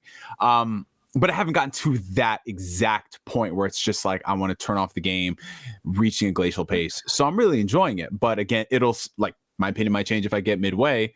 And depending on what happens after that, it could bring me back. I'm not sure, but I'd have to like play everything in its full entirety and then really reflect on it for a solid day. Yeah. My early impressions are the games. Sorry. I want to hear his impression. Yeah. What about you?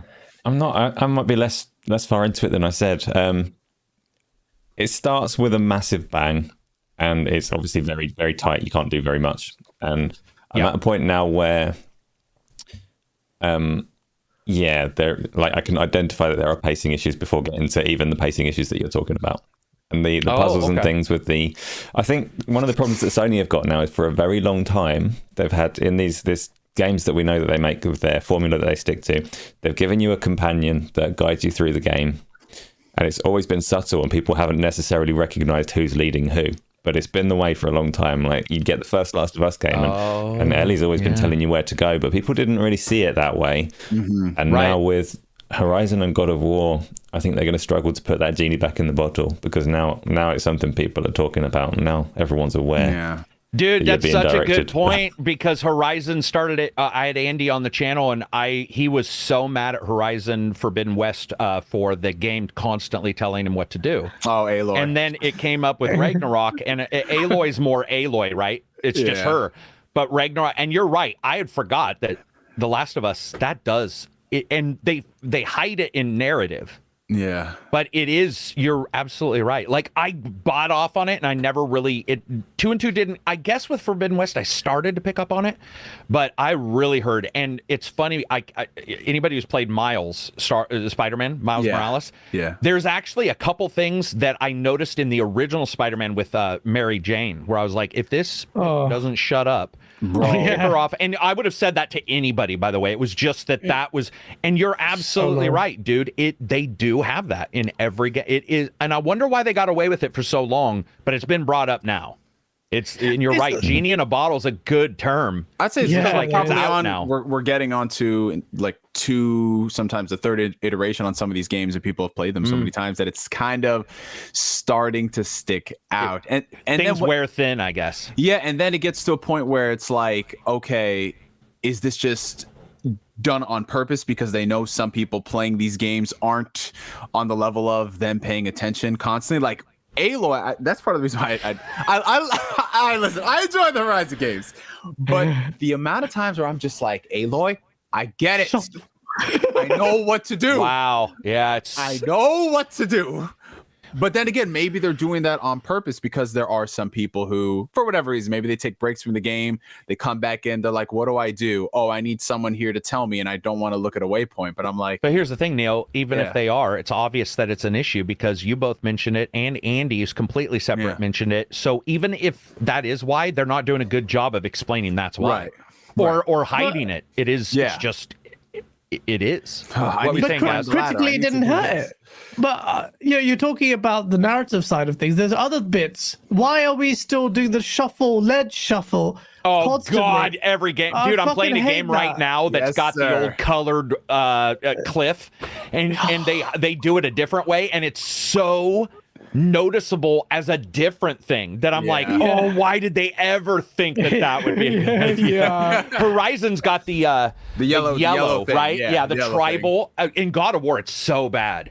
In God of War, it's like kids, it's drawing. It's the red, like the symbol thing. Symbol, and you can only do that if it's this character versus But Genie in a Bottle makes total sense, because it is out. It's talked about now. Even people who like it, it is for sure talked about. I saw some stuff on Reddit, and I think even one developer was like, we're done. Like, this is enough. We need to get past this point. And I think that the next couple games, we will see companies trying to figure out a way around it. I hope so. Because they're ratified by their 94 Metacritic. That's the thing I'm trying. Like, it sticks to the old tropes so well. Where's the resistance? This is why, in the back of my mind, Elden Ring versus God of War. I have to push Elden Ring, where the devs are forced to think, well, hold on, people love this because we didn't hold their hands, because we didn't explain anything and made the player explore. I can say one thing that is going to hurt Elden Ring, and it was bad enough I had to change my review. The technical issues that game had day one were pretty enormous.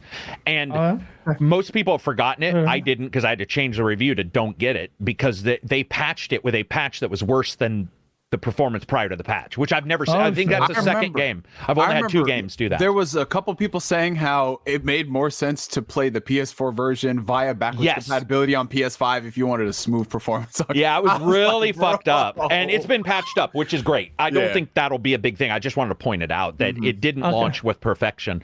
Also, I agree about the narrative, but I mean, there's narrative, and then there's like, here's some fucking hints that somebody left on a rock. And I think Elden Ring, I don't think it did narrative very well. I think what Elden Ring did really well was mystery and exploration, but narrative, a little bit different than, I mean, I think Ragnarok does a pretty good job with its narrative, so I think a lot of people might look at Ragnarok as a story, and even with the missing beats, it'll be a better whatever than Elden Ring was. That's the prime motivator for me that's driving me through God of War. I'm intrigued by the story. That's the principle. The dialogue between it's so good. Like even Thor's voice acting. Dude, it's Ryan Hurst. I don't know if you know that who does Thor. He's from Sons of Anarchy, which is like my favorite show. And shit, who's Ryan He's Hurst? Obi. He's Obi. Obi. Shit. Obi. Yeah, and then like Odin is of course from West Wing, and he's done like a ton of movies. Richard Schiff, and dude, their voice acting is so good. Like that's another thing is we're improving voice acting so much that like that's another cool thing is we start to see movie stars not be bothered, because I still remember talking to Sylvester Stallone. I randomly met him and I was talking to him about games, and he was like, no way, games, fucking, I can't do his accent, but he was like, missing half his face, and he was like, games, I don't understand, whatever. And he's got daughters, so they weren't into games, and I was like, no, they're going to be a big deal. And he just couldn't get it. He just How long ago was get this? it. Wait, Sylvester Stallone, you can't even understand what you're saying as a human being, though. He's like, I understood him pretty well. Also a randomly very, very, very cool guy. Like he's supposed to be really intelligent as well. Apparently, he's super insanely intelligent. It's just he had no idea what the fuck I was talking about. If you grab somebody and you argue with an idiot, you're gonna drown, and that's what he was trying to do. I was trying to explain to him, because I loved Rocky, and I think Rambo was a video game. I don't know if you guys remember Sega Master System. Like, yes, so it's obvious he knew those were out, but he's all women in his life, daughters, and it's just not a thing for him. But it's great, because I don't know if you guys heard this. Richard Schiff was the same way. He's driving his car. God of War guys were like, hey, we want you to be in the game. And he's like, what the fuck? Games? Like, that's not... And his own son was like, it doesn't matter what they say. It doesn't matter what character, say yes. Because his son knew games. And he was like, and his son was like, no, it doesn't matter, Dad, just say yes right now. Ignore anything you're thinking, say yes right now. Because it was God of War? Yeah. And now and I talked to the lady who does Freya. Yeah. And I've talked to her on Twitter as well. And she's like, she's done games before, but they're from their movie. It's still, it's different. And now you can tell that it's like, and Avatar helped. I was surprised to find out how many actors understood video games after Avatar, because Avatar did performance capture. And they showed the picture on the person's face. And once they did that, actors who had never seen games before were like, oh, I've seen Avatar. So they at least could draw. And I think that's awesome that we're getting those insane people into games. Those performances, because the performance shows, man. Like even the take of Odin and Thor is just like, it's weird. It's like Richard has these weird mannerisms, and so his version of Odin is different than anybody you'll ever see, because he has very real in life tics that he just lets run wild. He's just really? Yeah, so when you see him, he has these, and when he like pokes at the drink that Thor's got right at the first start, then he leaves it, then he goes back. That's like him just, he has a tendency, if you watch West Wing, he has a tendency to pick something up while he's talking and put it down, and they just were like, just go for it. Just like whatever that's so cool. You see these actors, and it's dude, it's like we're finally at the point where everybody knows what the fuck we've been talking about for 25 years. Right? We're catching up, dude. It's tremendous, man. It's exciting. And that elevates God of War tremendously. I don't think it would be the same if those two weren't Thor and Odin, because their versions of Thor, Thor is awesome. Like, so good. You haven't seen, you're not far enough in, but there's stuff that like, dude, and only OP could pull it off, because I sort of know the way he's going to act, but some of the stuff he says and his ideas of like life and family, it was the first time ever where I cared, because I don't think I cared in 2018 too much. And this is the first time I didn't give a shit in 2018. Right. And I care more about the antagonist than the protagonist, to be fair. Right. But I think we all know how cool Kratos is. So Kratos is shit. Yeah. No, that's, now that I know that's Obi playing Thor, that's pretty freaking, that's kind of changed my whole thing. Isn't that cool? And it's so and in the future, AI will replace him, and then we'll have fucking Microsoft Sam as Thor. Oh my God! Why do you hate me? Love me. It's just that uncanny valley where you're so creeped out by it. It's basically Asa voice acting. No, man. No, let's never get there, man. I would rather pay actors $1 billion than have that weird, almost like middle tone, and their inflections are at weird times. Love me, and you're like, no. Oh man. Make love to me. Spank me like you want it. And it's just like, gosh, this is the worst thing ever. No. Oh, we're good. Twilight flashbacks. I'm looking forward to that part of God of War, though. Yeah, well, I want to see what you guys think, just overall, and what, because there's some stuff that goes on there. It's really interesting. Yeah. I'm definitely gonna be diving more into it later tonight. Yeah, definitely. So, gents, we've had the show for 3 hours. I knew it when you said 2 hours. No one ever keeps that 2 hour thing. Yeah. No. Even in the back of my mind, I was like, "Fuck, this one's gonna be long." I'm so sorry, gents, to keep you up. But this been so fucking. I can talk about it for another fucking 3 hours. It's been. Well, we'll have you guys on. Fun. I'm gonna send all you guys DMs after this, and we'll figure out a time to get you on Fridays. I'd love to get on. It might be in the middle of work for some of you, but fuck work. Fuck work. I work from home. I'm there, bro. Yeah, we'll get all you guys on to talk about games for another 4 hours. Hell yeah. I'd love to do that. I'd actually love to do that. Both of you, gents, thank you so much. Yeah, thank you. Thank you for having me on. No, thank you for coming on. Honestly, the honor and pleasure is all ours, man. Like seeing your highly esteemed guest. It's just good chat. It's like that cross platform game chat. Yeah, we turned crosstalk on, man. Yeah, like Chocolate. This is a ringing endorsement for crossplay, and it just goes to show you that we have sour candy connoisseurs across all realms. Hell yeah, man. Sour Patch leather. Those leather straps of Sour Patch, I remember burning my mouth, and I was DMing you, going like, dude, I was eating so many of those fucking things. I'm sure my insulin level was like 8,000. All through the roof, bro. So worth it. I have no idea what you're talking about, but we just both love sour candy. And I sent him. Did I send you my Amazon order? Did I send you a picture of how many I had ordered? Tubs of green sour. And I was eating them while playing games, and I burned. You know, they have the salt sugar on them, like Sour Patch Kids. And I'd burn the sides of my mouth, and it didn't matter. Like, I was like, oh my God, this hurts. Oh my God, this hurts. I don't know, man. It's just us being weird. But we love it. I love sour stuff, so I need to know which one you have. I'll put you on. Sour stuff? It's actually sour. I'll put you on to some good stuff, man. I'll put you on. I'm holding you to that because people say that. Absolutely. I will. I'll DM you in a bit. No, they're wicked, man. Both of you, Jess, thank you so much. Everyone in chat, thank you so much. If you enjoyed the show, shout out to the chat. Yeah, lovely chat. So sorry, chat. I've been so engrossed in the conversation. Unless you like type at Gaz, I've been really struggling to look at my ADHD is quite strong. Oh, they've been roasting you all night, bro. I know. I'm used to that. I'm used to that. But I didn't use my auto tune. Thank you so much, everyone. That's a lot to take in. That was AI once again gone wrong, man. Yep. Yeah, that's AI right there. Thank you so much, everyone. If you enjoy the show, please hit the like button. If you listen to this on Spotify, you'll be there on the weekend. It's been lovely. Before we go, we have to let these gents do their outros. Neo, it was so good. Tell me you had fun. Please tell me you had fun. Oh man, I had about as much fun as a 33-degree weather day, my friend. Oh man, I assume that means good because I hope so because I love cold weather, so I'm assuming that was good.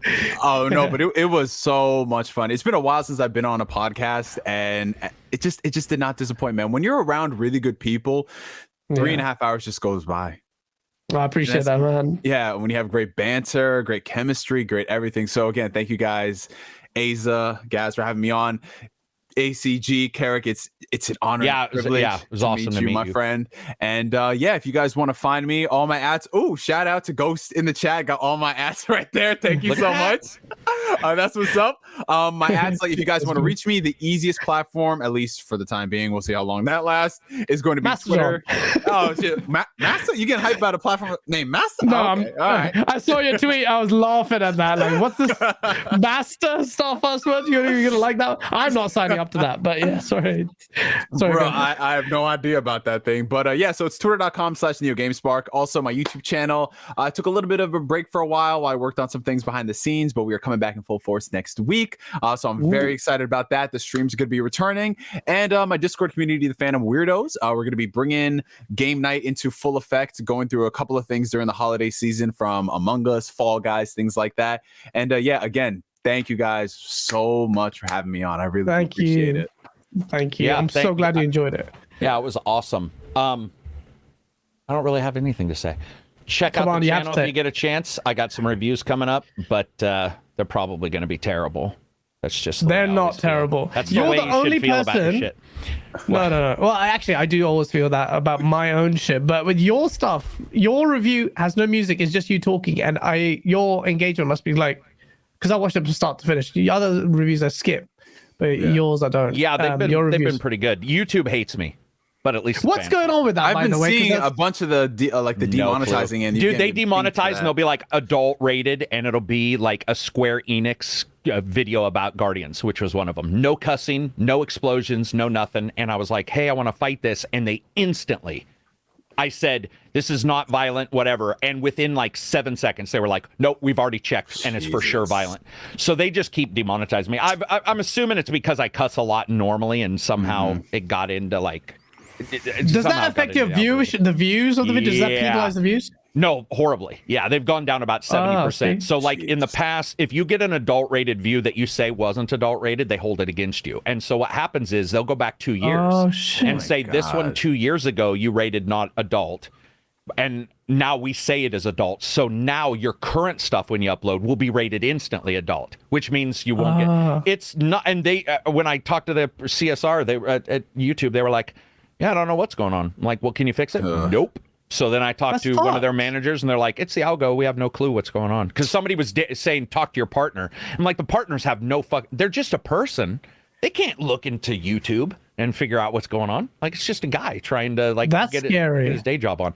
It is what it is. Who gives a fuck? If I go away tomorrow, I would have had a blast anyway. Like, that's the thing. It's like I could die tomorrow and I'd be really. Well, hey, I got to come onto your guys's, and to me, I've always stated this: if I go away tomorrow, I don't give a fuck, because like I've got to meet cool people, talk about games. Yeah, so that's how I got into this. Was random. I got laid off, and it was like I decided to do games. So to me, like it's been an absolute pleasure. You could subscribe to me, but if you get a chance, subscribe to Writing on Games. Great YouTuber. Also, Happy Console Gamer. Johnny, shout out to Johnny. Yeah, Johnny Millennium. Fucking dude, yeah, Johnny's awesome. If you get a chance, subscribe to them. If you're not subscribed to where you are right now, subscribe to Gaz. Like, that would be really weird. Hit that like button, y'all. Hit that like button. Get the engagements up. That's it for me. Go find somebody you like, subscribe to them. That's it. Thank you both, gents. Honestly, it's been a pleasure. And then last but certainly, Asa, you think I would forget you on my return? No chance, like I always do. How you doing? That's why I got to get him on the podcast so he can talk for once. He got over-talked so much. I felt so bad. I was like, I got to get him on the podcast. Welcome to every Saturday. You know, that is how they go. I do. This is why I sit by myself and do one on a Thursday. That's just like 2 hours where I get my talking in. And then I come here and this is how it goes, which I'll be doing again this week. So Thursday, that will happen. And I'll do some streaming and some things. There's stuff going on. That's not much of an outro, but thank you. Like, Caracan Neo, awesome 3.5 hours has just flown by. Gaz said at the start, he said 90 minutes to 2 hours. We'll keep it nice and concise, a short one. Here we are. Top 10 lies in anime. Lies. That was lies. I did a Jim Ryan there. I apologize. Ryan. But thank you so much. Thank you, everyone, for tuning in. And I know it's been 2 weeks, no video content. I'm already working on it to get our video content up more. It takes a while to make the source videos and make rap songs that people just make me look stupid, but I'll keep doing it. Thank you, everyone. Honestly, it means a lot. So please smash that like button if you enjoyed the video, and we'll see you next week. Take care. Peace.